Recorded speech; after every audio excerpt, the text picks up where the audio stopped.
নানি না না না নানি না নানি না হিয়া দিয়া নিয়া জুবিন গাৰ্গৰ হামিং শুনি যতীন বৰাই এক্সপ্ৰেছন দিয়া নাছিল যতীন বৰাৰ এক্সপ্ৰেছন চাই জুবিন গাৰ্গে হামিং দিছিল প্ৰথম কথা হৈছে তোমাক মই ষ্টাৰ্টিঙৰ পৰা পাইছোঁ তোমাৰ কেৰিয়াৰ ষ্টাৰ্টিঙৰ পৰা মই সেই থিয়েটাৰত যেতিয়া বোলে চক্ৰপাণি ফোন কৰিছোঁ আহা গাঁৱৰ ভিতৰত কিবা এটা নিউজ কৰিব লাগে সেই অবুজৰা অচিন কইনাৰ পৰা আৰম্ভ কৰি কহিনুৰ হওক হেৰি হওক সেই এটা ৰিলেশ্যন এটা আছে না যে সেই ৰিলেশ্যনটো মেইনটেইন হৈ আছে আৰু তোমাৰ প্ৰগ্ৰেছটো মই ভাল পাইছোঁ মানুহে যথেষ্ট তোমাৰ ইণ্টাৰভিউবিলাক চাই আৰু নতুন উঠি অহা ল'ৰা ছোৱালীৰ কাৰণে মই ভাবোঁ এটা আদৰ্শ হওক সেইটোৱে মই কামনা কৰিছোঁ ধন্যবাদ যতীন দা এই ৱেব ছিৰিজখন চালে যিটো অলৰেডি ৰিলিজ হৈছে যে চালে গম পাব যে বহুত নজনা কথা ক্লিয়াৰ হৈ যায় আমি কিছুমানে আধাখনীয়া হৈ থাকে ন এইটো বিষয়ে জানো কিন্তু এই কি স্কেমটো কি হৈছিল কিহৰ কাৰণে হ'ব পালে একদম ক্লিয়াৰলি তাত আছে যতীন দা আপোনাক এইখন ৱেব ছিৰিজৰ কাৰণে কিয় চিলেক্ট কৰা হ'ল বুলি ক'লে আৰ কে এটা উত্তৰ দিছে মোক কৈছে মানে যে কমল হাছান গোবিন্দ দা আৰু যতীন বৰা যিকোনো কেৰেক্টাৰ যিকোনো চৰিত্ৰ বাবে মানে সদায় উপযুক্ত আপুনি কেনেকৈ ভাবে কথাটো যতীন দা আধ্যাত্মিক হয় মই জীৱনটোক লৈ ইমান আশা নকৰোঁ যি কাম কৰিছোঁ চিনচিয়াৰলি কৰিছোঁ যিটো সময়ত পাইছোঁ ভৱিষ্যতে কি হ'ম সেইটো মোৰ ফিলচফি নহয় যে ভৱিষ্যতৰ মই প্লেনিং অমুক ইমান ছবি কৰিম ইমান হেৰি কৰিম কিন্তু নাই যিটো সময়ত পাৰিছোঁ সেই সময়টো মানে তুমি নিজে নাজানা কালিলৈ তোমাৰ কি হ'ব এই পৰিৱেশটো ভাল কাৰণে কথাখিনি ওলাইছে আজি বহুত দিন নোকোৱা কথা কিছুমান কৈছোঁ মই হয় ৰেড চিনেমাত আমি দেখা পাইছোঁ যে স্কেম 2019 18+, সঁচাকৈ 18+?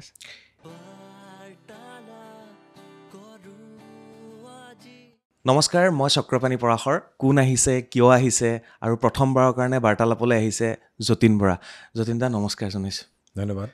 মোৰ ফাৰ্ষ্ট টাইম 5 বছৰ কি মই বহুত আগৰ পৰাই আহিব লাগিছিল থিয়েটাৰ চিনেমা কিবা এটা কাৰণে নহ'লগৈ চাগে কিন্তু আজি আহিছোঁ ভাল লাগিছে এনভাইৰমেণ্টটো মোৰ খুব ভাল লাগিছে পজিটিভ লাগিছে কিন্তু তাতকৈ ডাঙৰ কথা যতীন দাকতো আৰু প্ৰত্যেকখন ছবিৰ পৰা আজি বহুত বছৰৰ পৰা যতীন দাৰ লগত কানেকশ্যন প্ৰথম ইউটিউব চেনেলটো যদি খুচৰে পপুলাৰ ভিডিঅ'ত যায় তো 3 মিলিয়ন ভিউজ থকা শ্ব'টোৱে যতীন দাৰ লগত আছে আগৰ কথা কৈছোঁ এনিৱে বহুত বছৰ হ'ল যতীন দা টেলিভিশ্যন এৰিলোঁ নিজৰ প্লেটফৰ্ম খুলিলোঁ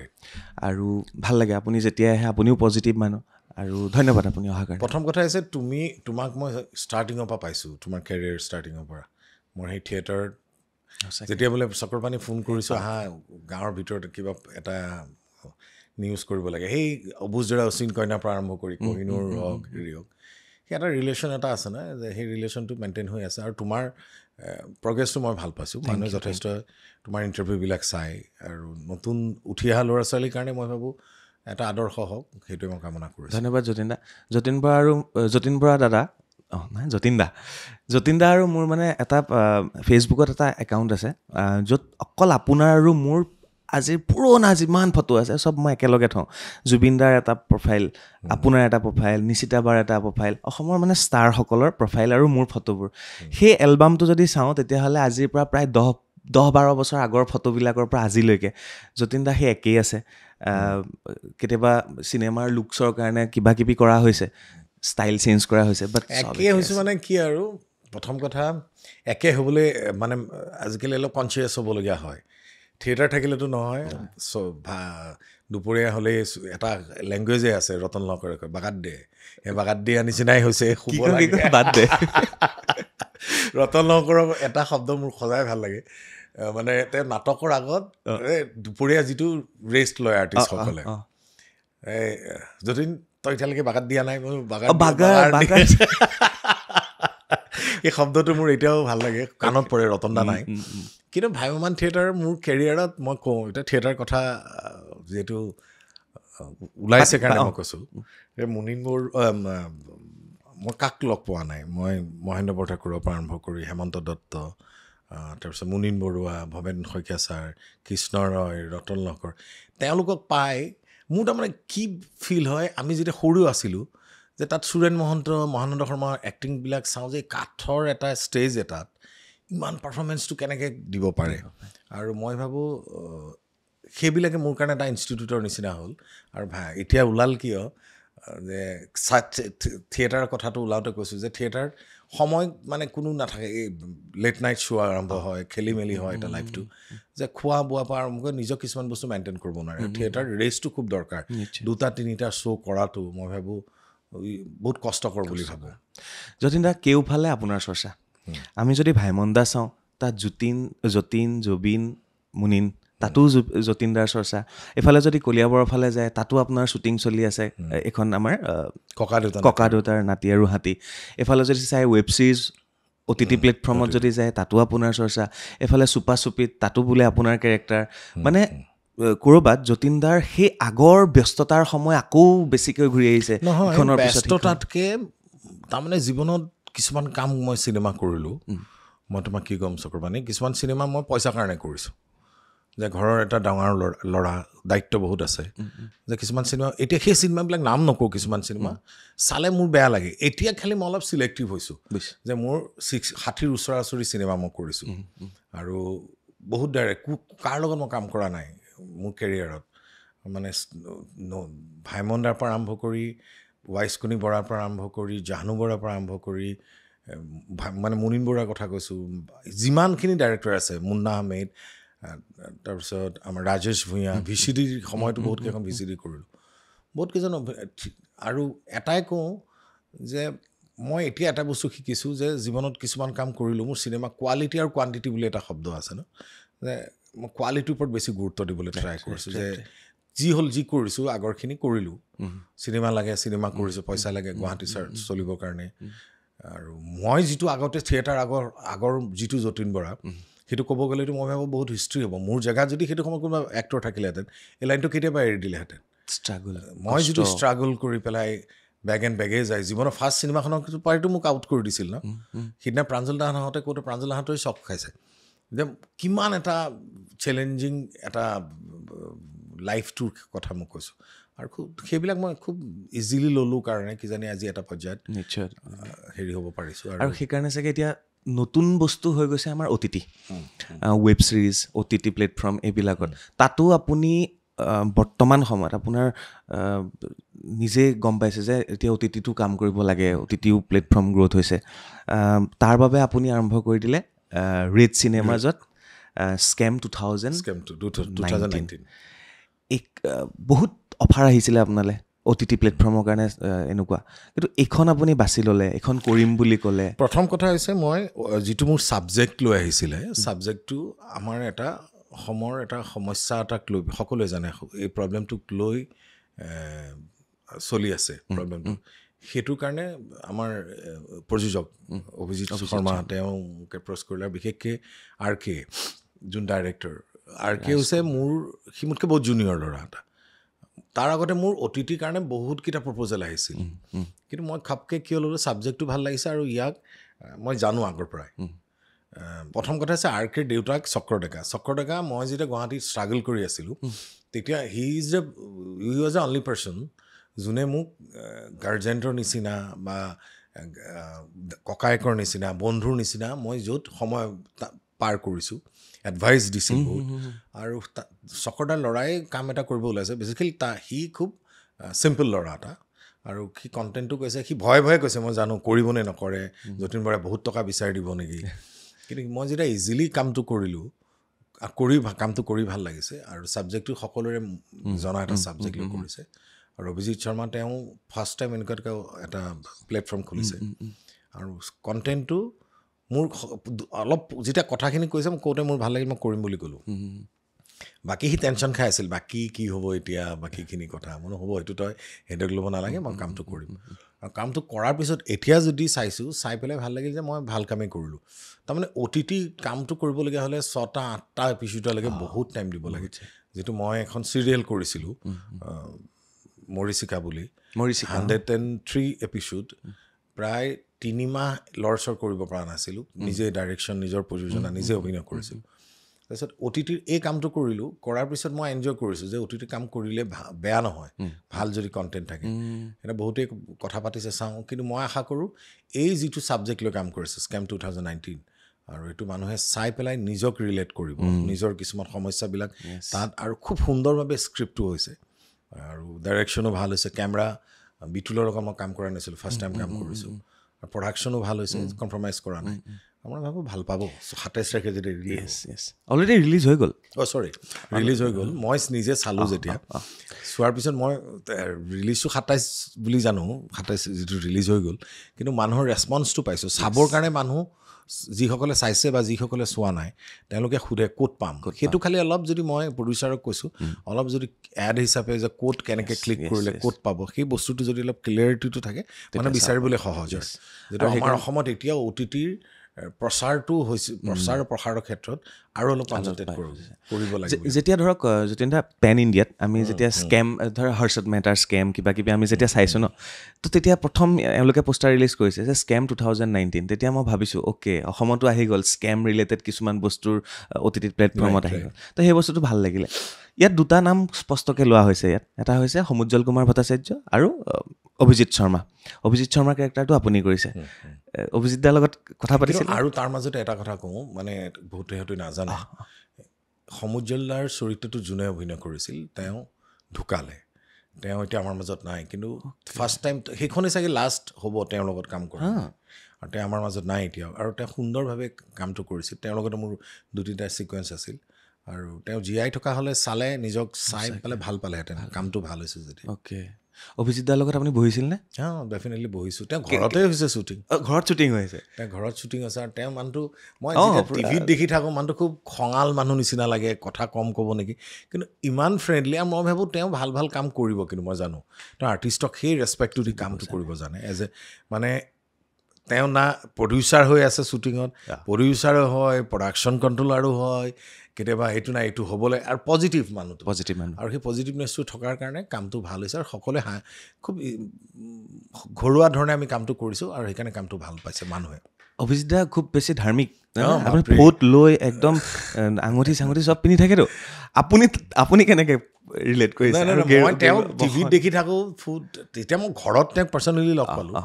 লগ পোৱাৰ পিছত মই মানুহটো দেখোন কমপ্লিট ইমান ধাৰ্মিক। আজি অমুকলৈ আমি এই শ্বুটিঙৰ পিছত মই বাহিৰত কোনোবা মন্দিৰৰ কথা কয়, অমুকত যাম আমি থাকিম অমুক, মানে এই জাৰ্ণিটো তেওঁ খালি ধৰ্মৰ কথাই মেক্সিমাম কয়। মন্দিৰ দৰ্শন কৰিলে ৰিচেণ্টলি কোনোবা এখন মন্দিৰ গৈছিল, মই পাহৰিছোঁ। তেওঁক যেতিয়া লগ পাওঁ মই এতিয়া অমুকত আছোঁ, কেদাৰনাথত আছোঁ, মই আজি অমুকত আছোঁ। সেই পজিটিভনেছটো থকাৰ কাৰণে মানুহটোৰ, এই ভগৱানৰ ওপৰত বিশ্বাসটো থকাৰ কাৰণে মানুহটোৱে মই ভাবোঁ মনটো ভাল কাৰণে, তেওঁৰ কোনো দৰকাৰ নাছিল এখন ৱেব ছিৰিজ কৰি বা এটা OTT প্লেটফৰ্ম এটা মই খুলি পেলাই, এইবিলাক তেওঁ নিজে আহিছে, আৰু আমাৰ ফেটাৰ্নিটি মেম্বাৰ হ'ব ওলাইছে। আৰু মই কওঁ আমাৰ অসমৰ ফিল্ম ফেটাৰ্নিটিয়ে তেওঁক লগ পালে ভাল পাব, আৰু তেওঁ যে আমাৰ এজন মেম্বাৰ এতিয়াৰ পৰা, আৰু সেইকাৰণে মই প্ৰাউড ফিল কৰিছোঁ মই as a film fraternity member হিচাপে। অ'কে, যতীন দা কেনেকুৱা লাগিল, আৰু কিয় আমি এই স্কেম বিষয়বিলাকৰ ওপৰত নিৰ্মাণ হ'ব লাগে ছবি, মানে OTT প্লেটফৰ্মত ৱেব ছিৰিজ নিৰ্মাণ হ'ব লাগে, যাতে আমি স্কেমবিলাকৰ বিষয়ে আমি জানো, ৰাইজে যাতে গম পায়, এইটো এটা ভাল কথা, ভাল বিষয়। ৰাইট, নহয় মানে এই ৱেব ছিৰিজখন চালে, যিটো অলৰেডি ৰিলিজ হৈছে, যে চালে গম পাব যে বহুত নজনা কথা ক্লিয়াৰ হৈ যায়। আমি কিছুমানে আধাখনীয়া হৈ থাকে ন, এইটো বিষয়ে জানো, কিন্তু এই কি স্কেমটো কি হৈছিল, কিহৰ কাৰণে হ'ব পালে, একদম ক্লিয়াৰলি তাত আছে। মই নিজেই যেতিয়া স্ক্ৰিপ্টটো পঢ়িছোঁ বা ডাবিঙৰ সময়ত মই যেতিয়া চাইছোঁ, চাই বাপৰে এইটো বস্তু এনেকুৱা আছিল, এনেকুৱা চালে মানে গোটেই পিকচাৰটো ক্লিয়াৰ হৈ যাব মানুহৰ। আৰু তেওঁৰ ফাৰ্ষ্ট এটেম্পটো ভাল লাগিছে এইটো ছাবজেক্ট লোৱাৰ কাৰণে, ভাল তেওঁক এতিয়া মই কৈছোঁ এতিয়া নেক্সট আপুনি ছবিত ধৰক চিনেমা কৰিব লাগিব, পজিটিভ, কিন্তু তেওঁ কৰিব। এতিয়া যিহেতু ৰেচপন্সটো ভাল পাইছে, তেওঁ নিশ্চয় ভাল কাম কৰিব বুলি মোৰ বিশ্বাস। নিশ্চয়। যতীন দা আপোনাক এইখন ৱেব ছিৰিজৰ কাৰণে কিয় চিলেক্ট কৰা হ'ল বুলি ক'লে RK এটা উত্তৰ দিছে, মোক কৈছে মানে যে কমল হাছান, গোবিন্দা আৰু যতীন বৰা যিকোনো কেৰেক্টাৰ, যিকোনো চৰিত্ৰ বাবে মানে সদায় উপযুক্ত। আপুনি কেনেকৈ ভাবে কথাটো? সি বেছি ভাবিছে। আচলতে কথাটো হ'ল কি, মোৰ কথাটো কি, জীৱনত মই নিজকে নায়ক বা হিৰো হ'ব নোখোজোঁ। কেৰিয়াৰত মই চিনেমা কৰাৰ পিছতো মই ষ্ট্ৰীট প্লে কৰিছিলোঁ, মই নাটক কৰি বেছি সময় পাৰ কৰিছোঁ। মই ৰেডিঅ'ৰ অডিশ্যন পাছ কৰি মই ৰেডিঅ' ড্ৰামা কৰিছোঁ, 1 ড্ৰামা কম্পিটিশ্যন কৰি ফুৰিছিলোঁ। আৰু নাটকততো অকল থিয়েটাৰতহে এটা নায়ক ধৰা গানে নাচে ভৰপূৰ, নাটকৰ কিছুমান ছাবজেক্ট লৈ কামটো কৰা হয়। তাত ইনফেক্ট মই যেতিয়া ভৱেন শইকীয়া ছাৰে ফাৰ্ষ্ট মোক আৱাহনৰ 94ত লগ পাইছিল, তেতিয়াতো মই ঘৰৰ যিটো বৰ্ণমালা বুলি এখন নাটক আছিল তাত চম্পকদাৰ ঘৰৰ ড্ৰাইভাৰটো মই হৈছোঁ সেই কেৰেক্টাৰটো মোৰ সাংঘাতিক ভাল লাগিল তাৰপিছত ভৱেন শইকীয়া ছাৰে মোক এটা প্ৰপ'জেল দিলে মোৰ এখন এটা কাম আছে চিৰিয়েলে হ'ব চাগে সেই কেৰেক্টাৰটো তুমি কৰিব লাগিব তেতিয়া মই ধৰা হিয়া দিয়া নি আছে কৰিছোঁ আৰু তেতিয়া ছাৰে ক'লে কি কাম কি কেৰেক্টাৰ আছিল বুলি কৈছে নহয় এজন চিপাহী মেইন কেৰেক্টাৰটো ৰঙা টুপি পিনে আমাৰ চিপাহী কেৰেক্টাৰটো নিগেটিভ কেৰেক্টাৰ সেইটো কৰিলোঁ মই এনজয় কৰোঁ আৰু নহ'লেনো মই হিয়া দিয়া নিয়া কৰি থাকোঁতে পেৰেলেলি জুবিন গাৰ্গৰ লগত মই তুমি মোৰ মাথো মোৰ তেতিয়ালৈকে মই এষ্টাব্লিছেই হোৱা নাই তেতিয়া মই ৰিস্ক লৈছিলোঁ তেতিয়া হয়তো ভাইমন দাত সেইটো আছে চাগে দেখুৱাইছে আপুনি এইটো এৰিব এইটো এৰিম নে সেইটো এৰিম এইটো নাই দুটাই কৰোঁ খালি মোৰ এতিয়াও এটা কথা মনত আছে মই একেলগে দুখন ছবি চাইন কৰিছিলোঁ এখন হৈছে যৌৱনে আমনি কৰে আৰু এখন হৈছে ভৱেন শইকীয়া ছাৰৰ ছবি মই ভৱেন শইকীয়া ছাৰৰ লগত কাম কৰা নাছিলোঁ যৌৱনে আমনি কৰে মুহূৰ্তত দিলোঁ স্ক্ৰিপ্টটো নাই তেতিয়ালৈকে হয়তো তেওঁলোকৰ ৰেডি হোৱা নাছিল অঞ্জন আছিল তাৰ এজ এ টেকনিকেল ডাইৰেক্টৰ অঞ্জনৰ স্ক্ৰিপ্টটো লাগে কিন্তু হিয়া দিয়া নিয়াৰ আগত চ' মই চিন্তা কৰিলোঁ মই এতিয়া একেলগে দুখন চিনেমা কৰিব পৰা এক্টৰ হোৱা নাই যিটো মোৰ প্ৰব্লেম হ'ব যে এই কেৰেক্টাৰটো আৰু সেই কেৰেক্টাৰটোৰ মাজত দুটা বেলেগ বেলেগ গ্ৰাফত মই কাম কৰিব লাগিব চ' আগতে এষ্টাব্লিছটো হৈ লওঁ ভালকৈ সেইকাৰণে মই এখনতে কনচেনট্ৰেট কৰিলোঁ আৰু ভৱেন শইকীয়া ছাৰেও সেইটোৱে বিচাৰিছিল তেওঁ কিছুমান কাম দিছিল এক্সট্ৰিমিজৰ কেৰেক্টাৰ এটা কৰিছিলোঁ সেইখন হিন্দী ছবি আছিল তাৰপিছত হিয়া দিয়া নিয়াৰ কথাটো কওঁতে মোক কিয় আহিছে এতিয়া কেৰেক্টাৰ ভেৰিয়েশ্যনটো কৰিব খোজে তেতিয়া হিয়া দিয়া নিয়া তাৰপিছত জুবিনেও ক'লে তই কৰ সিও অকণ উৎসাহী হৈ পেলাই মোক ক'লে এতিয়া কেৰেক্টাৰটো তোক ভাল লাগিব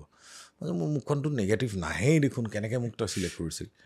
কৈছে নহয় তই চিন্তা কৰ তই ভাবিবি মই জানো তই ভাবিব পাৰ বাৰী কেৰেক্টাৰটো কেনেকৈ তই তেতিয়া অমূল্য কাকতি আছিল স্ক্ৰিপ্ট পবিত্ৰহঁত আছিল আমি চবেই চিন্তা কি কৰা যায় যে ফাৰ্ষ্ট মই চিনেমাত লেন্স ইউজ কৰিছোঁ চকুকেইটা অলপ বেলেগ ধৰণে বেলেগ দেখা কৰি তাৰপিছত এটা সময়তো ভাইমন দাৰ এটা কাহিনী মোৰ এটা মনত আছে একেলগে দুখন চিনেমা ধৰা হিয়া দিয়া নিয়া শ্বুটিং কৰোঁ তাৰপিছত ইফালে জুবিন গাৰ্গৰ তুমি মোৰ মাথো মোৰ দুটা বেলেগ কেৰেক্টাৰ মই কিয় ক'ব ওলাইছোঁ মোৰ আগৰ ধৰিলা যৌৱনে আমনি কৰে আৰু এখন ভৱেন শইকীয়া ছাৰৰ এখনেই কৰোঁ কিন্তু নহয় মই চেলেঞ্জত লওঁচোন দুইখন এখনৰ নায়ক এখনত খলনায়ক চাওঁচোন কিছুমান মানুহেতো যেতিয়া ডাবল এক্টিং কৰে এখন চিনেমাত প্ৰটাগনিষ্ট এণ্টাগনিষ্ট দুটাই হয় মই এইটো এটা এক্সপেৰিমেণ্ট হিচাপে কৰি চাওঁ সেই এক্সপেৰিমেণ্টটো কৰি মানে ভালো পালে কেৰেক্টাৰ দুটা তাৰপিছত এবাৰ কোনোবা এটা ইণ্টাৰভিউত ক'লে জুবিন গাৰ্গৰ ছেটত তাৰমানে কাম কৰি থাকোঁতে মই জুবিনৰ কামটো কৰি কেৰেক্টাৰটো কৰি ভাল লাগিছে ভাইমন দাই হিয়া দিয়া নিয়া শ্বুটিঙত মই আচলতে সি মোক সোধাইছিল কি যে তুমি মোৰ মাথোমৰ কাম কৰি কেনেকুৱা লাগিছে তাৰপিছত ভাইমন দাই মোক কৈছে তুমি মোৰ কেৰেক্টাৰটো কৰি বেয়া পাইছা নেকি মই কৈছোঁ ভাইমন দা মোৰ ভাল লাগিছে দুইটা কেৰেক্টাৰে ভাল লাগিছে কি তুমিতো নক'লা আমি মোক সোধা নাই মোক তুমি ভাইমন দাই তেনেকৈ সুধিছে ছেটত সুধি মোৰ কেৰেক্টাৰটো বেয়া লাগিছে নেকি মই কৈছোঁ নাই চাব ভাইমন দা মোৰ এই কেৰেক্টাৰটোৱে মোকো এষ্টাব্লিছ কৰিব আৰু চিনেমাখনো ভাল হ'ব এই কনফিডেঞ্চটো মুনিন বৰুৱাৰ ওপৰত আছে আৰু কণ্টিনিউ তেওঁৰ লগত মই নিয়েৰ বাই 10খনমান ছবি কৰিলোঁ লাষ্ট কামটো খালি কৰিব নোৱাৰিলোঁ সেইটো মোৰ তেওঁ ঢুকোৱাৰ আগত এটা সময় লৈ তেওঁ এটা ষ্টৰি কৈছিল মোৰ পৰা ডেটো লৈছিল মই তেতিয়া ভাগ্যদেৱী থিয়েটাৰত আছিলোঁ তেওঁ কৈছে মোক ডেটটো দিয়া মই থিয়েটাৰৰ পৰা আহিয়ে কৰিব লাগিছিল কিন্তু তেওঁ তেতিয়া বেমাৰ পৰিলে সেয়াই যতীন বৰা ন মানে জন্মৰ পৰা আজিলৈকে অসমীয়া ছবি যদি চাইছোঁ যতীন বৰা ৰবি শৰ্মা জুবিন গাৰ্গ আমিতো নিপন দা বা বিজুদাৰ ছবি ইমান বেছি চাবলৈ নাপালোঁ আমি খুব কম কেইখনমান চাবলৈ পালোঁ মানে হলত গৈ পেলাই পিছত বাৰু বাকীখিনি চালোঁ কিন্তু মোৰ কি ভাল লাগে জানে যতীন দা সেই অসমৰ চাগে এজনেই সাংবাদিক যি এফালে বিজুদা আৰু এফালে নিপন দাক বহাই লৈ যিটো মই অনুষ্ঠান কৰি থৈছোঁ বা সেইটো টেলিভিশ্যনত থাকোঁতে কৰিছিলোঁ আৰু সেইদিনা আৰু এখন ছবিৰ কাৰণে এফালে ৰবিদা আৰু এফালে আপোনাক মানে কিছুমান মোৰ ফটো আছে ন এইবিলাক মানে মোৰ থাকি যায় ভাল লাগে কিছুমান আৰু এই মানুহখিনিক যে লগ পাইছোঁ এতিয়া এটা বেলেগ প্ৰশ্নলৈ আহোঁ আৰু এইখিনিতে মই মাজতে আপোনালোকক কৈ থওঁ যতীন দা যদিও আহিছে আজি স্কেম 2019ৰ বাবে আমাৰ ইয়াত আৰু আপোনালোকে গৈ ৰেড চিনেমাত গৈ এখন OTT প্লেটফৰ্মত আপোনালোকে ৱেব ছিৰিজখন চাব আৰু যতীন দাই খুব ধুনীয়া অভিনয় কৰিছে মই কোৱা কথা নহয় সেইটো সকলোৱে কৈছে অকণমান বেলেগ দুটামান প্ৰশ্ন আছে যতীন দা কাৰণ আপুনি মোৰ তালৈ আজি বহুত দিনৰ মূৰত প্ৰথম আহিছে আউটডোৰ আমি লগ পাই আছোঁ বাট ষ্টুডিঅ'লৈ যেতিয়া ধৰক যতীন দা ছবিত আপোনাৰ চৰ্চা কাৰোবাৰ ধৰক এতিয়া ভাইমন দাৰ বায়'পিক বনাইছে তাত আপোনাৰ চৰ্চা ইফালে থিয়েটাৰ হওক চিনেমা হওক OTT প্লেটফৰ্মত যেতিয়া মানুহ এজনৰ চৰ্চা হৈ থাকে ভাল দিন চলি থাকে ভাল লগা হৈ থাকে তো ভিতৰি সেই বস্তুটো ফিলিংছখিনি আপুনি কেনেকৈ শ্বেয়াৰ কৰে মানে নিজক কেনেকৈ উপভোগ কৰে সেই বস্তুখিনি তাৰমানে মই অলপ আগত এটা কথা কৈছিলোঁ ন জীৱনত ভাল দিন বেয়া দিন মই সমানে দেখিছোঁ একদম মোৰ যেতিয়া মই চিনেমাত ফাৰ্ষ্ট কাম কৰি 5 বছৰ বহি আছোঁ দেউতা মাৰ গালি ঘৰৰ ডাঙৰ ল'ৰা চিনেমা ৰিজেক্ট হৈছে হাতৰ পৰা ছবি এইখন নালাগে মই এনেকুৱাও ডাইৰেক্টৰ আছে কি এক্টৰ লৈ আহিলি কিন্তু আমাৰ এই ছেটটোত চাকৰ কৰিলেও শ্বুট নকৰিব এনেকুৱা ধৰণৰ কমেণ্ট দিছিল কিন্তু এইবিলাক বস্তু মই শুনো সেইকাৰণে মই বেয়াটো যিমান পাইছোঁ লাইফত ভালটোও পাইছোঁ সেইকাৰণে মই বেছি উৎফুল্লিত হৈ নপৰোঁ যে ভাল দিন আহিছে অমুক কিয় জানো যে এইটো সময়টো সদব্যৱহাৰ কৰি আগবাঢ়ি গৈ থাকিব লাগে মই বেয়া দিন আহিলেও মই ইমান ভাগি নপৰোঁ ভাল দিন আহিলেও মই ইমান ফূৰ্তি নকৰোঁ বেলেঞ্চ কৰি লাইফটো আগুৱাই লৈ যাব লাগে মই ভাবোঁ মোৰ এইটো ফিলচফি বুলি ভাবোঁ নিশ্চয় যতীন দা আৰু সেইকাৰণে চাগে ভালৰ পিছত বেয়াৰ পিছত ভাল আহে ডেফিনেটলি মই থাকিবই লাইফত এইটো এটা চাইকেল না লাইফটোৰ চাইকেলৰ ৰিং টাইপ ন আহিছে ৰাউণ্ড হ'ব এনেকৈ আৰু সেই বস্তুবিলাক তুমি কেনেকৈ গ্ৰহণ কৰিছা সেইটোৰ ওপৰত বহুত নিৰ্ভৰ কৰে আৰু সেইটো ধৈৰ্য লাগে মানুহক ডেফিনেটলি বহুতখিনি ন ধৈৰ্য আৰু মই ইনফেক্ট সেইটো সময়ত নিজৰ ফেমিলি মানুহখিনি ৱাইফ হওক মোৰ ল'ৰা ছোৱালীকেইটাই সিহঁতে যথেষ্ট চিনেমাখন এতিয়া সিহঁতে কিবা ইণ্টাৰেষ্টেড আস্থা আৰু গীত কিবা নাটকো কৰিছে অভিনয় কৰিব মই জানো মই খালি এটা কথাই কৈছোঁ যে সেই বস্তুটো কমপ্লিট নিজৰ বস্তু আৰু আস্থা মই জানো তাই অভিনয় কৰিব তাই নাটক চাটকৰ লগত জড়িত দেখি আছোঁ আস্থাক মই ছ'চিয়েল মিডিয়াত তাই ফ্ৰেণ্ড লিষ্টত আছে মোৰ লগত তাই আস্থা অসমীয়া ছবিত এণ্ট্ৰি কৰিব চাগে কোনোবাই কথা পাতিছে মই কমপ্লিট সেইটো তাইৰ ছাবজেক্ট যিহেতু এটাই কথা কৈছোঁ যে আস্থাই যেতিয়া ফাৰ্ষ্ট কামটো কৰিছে যতীন বৰাৰ ষ্টাম্পটো লাগি আছে দৃশ্যান যতীন বৰাৰ ষ্টাম্পটো লাগিছে আকৌ তাতে গৈ পেলাই আকৌ মানুহে ক'ব এইটো নেপটিজম নাই আহি যাব সিহঁতৰ পৰা অসমত সেইটো অহা নাই যিহেতু আমাৰ সিহঁতে সৰুৰ পৰাই দেখিছে চিনেমা কি নাটক কি পৰিৱেশত ডাঙৰ হৈছে আজি গীতে যেতিয়া নাটকখন কৰিছে মই চোৱা নাই মই থিয়েটাৰত আছিলোঁ চ' ভিক্টৰ দাই মোলৈ ফোন কৰিছে ভিক্টৰ বেনাৰ্জী তোৰ ল'ৰা ভাল এক্টৰ হ'ব তোতকৈ ভাল এক্টৰ হ'ব মই প্ৰাউড ফিল কৰিছোঁ ভিক্টৰ দা নিচিনা ইমান এজন ছিনিয়ৰ এক্টৰ বেংগল হওক ইংলিছ বাহিৰৰ ফৰেনৰ ছবি কৰে বেংগলী ছবি হিন্দী বহুত কৰিছে ভিক্টৰ দাই যেতিয়া চালে নাটকখন মই চাই পেলাই মোক কৈছে যে সি খুব ভাল এক্টৰ হ'ব তাকতো এই লাইনটোৰ পৰা মই ভিক্টৰ দা মোৰ গাত একো কথা নাই খালি সিহঁতে কামটো কৰোঁতে খালি এইটো হ'ব নালাগে ভাল বেয়া দুইটা সমানে একচেপ্ট কৰিব পাৰিব লাগিব যদি সিহঁতে ফেইল কৰে তেতিয়াহ'লে সিহঁতে সেইটো বস্তু ইজিলি ল'ব পাৰিব নেক্সট কামত কনচেনট্ৰেট কৰিব পাৰিব লাগিব মানে আমি ক'ব পাৰোঁ আস্থা আৰু গীত সিহঁত দুই লাইনটোৰ প্ৰতি ইণ্টাৰেষ্টেড হয় আৰু কি কৰে নাজানো টাইম উলিছে সময়লৈ এৰি দিছোঁ খুব ভাল লাগিব যেতিয়া দুইজন খালি মই আস্থাক লৈ এটা প্ৰজেক্ট ভাবিছোঁ যে এতিয়া ক'ব লাগেনে নাই নাজানো মই ৰত্নাকৰ 2খন যেতিয়া কৰিম চাইল যিটো মোৰ বাচ্চা আছিল ডাঙৰ হৈ আস্থা হ'লে কিজানি তাইক মই মোৰ লগত থাকি পেলাই গাইড কৰিব পাৰিলে বেছি ভাল পাম যিটো সেই আশ্ৰমিকাই কৰা কেৰেক্টাৰটো পিছত গৈ পেলাই একজেক্টলি যতীন দা ভাইমন দা চালে দেখিলে অলৰেডি চালে ভাইমন দাত যিখিনি দেখুওৱা হ'ল যতীন বৰা কেনেকৈ ষ্ট্ৰাগল কেনেকৈ আহি এইখিনি কৰা হ'ল যিমানখিনি পাৰিলোঁ আমি আপোনাৰ কেনেকুৱা লাগিলে ক'ৰবাত ৰৈ গ'ল অকণমান নাই ক'ৰবাত থাকে চিনেমাখন আমাৰ কথাই এখন 2 ঘণ্টা 40 মিনিটৰ চিনেমা এখনত বা 2 ঘণ্টা 14 মিনিট হ'ব চাগে নাজানো সেই ছবিখনত গোটেই বস্তু সাঙুৰি লোৱাটো নট পচিবল চ' মোৰ কেৰেক্টাৰটো জুবিনৰ কেৰেক্টাৰটো আমি কেনেকৈ সিহঁতে এনে ভাইমন দাক মোৰ চিনেমাখন চাই থাকোঁতে বহুত পুৰণা কথা মনত পৰিছে নষ্টালিক হৈ গৈছোঁ যে এইটো সময়ত মই এইটো কৰিছিলোঁ অলপ ইম'চনেল হৈছোঁ চিনেমাখন চাই আৰু হিয়াদিয়ানে সেই হামিংটো খুব বিখ্যাত হামিংটো এই হামিংটো কেনেকৈ জন্ম হৈছিল এইটো কোনেও নাজানে শ্বটিং কৰি আমি শ্বটটো লৈ ল'লে মনিন বৰাই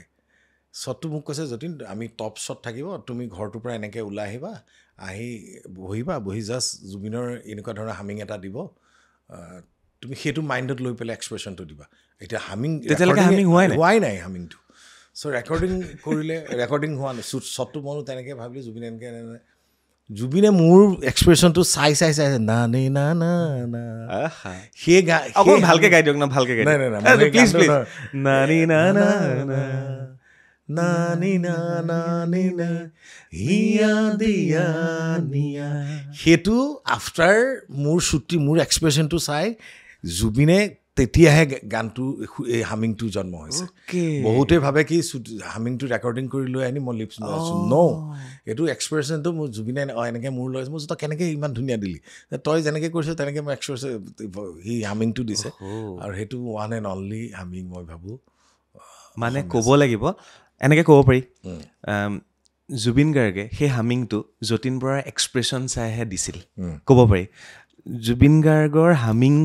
শুনি পেলাই যতীন বৰাই এক্সপ্ৰেশ্যন দিয়া নাছিল। আৰু এটা জুবিন গাৰ্গৰ হামিং শুনি যতীন বৰাই এক্সপ্ৰেশ্যন দিয়া নাছিল, যতীন বৰাৰ এক্সপ্ৰেশ্যন চাই জুবিন গাৰ্গে হামিং দিছিল। সেইটো এতিয়া মই ক্লিয়াৰ কৰিছোঁ, বহুতে নাজানে যে তাৰপিছত এই হামিংটো যে এনেকুৱা হিট হৈ যাব মই ভবা নাই।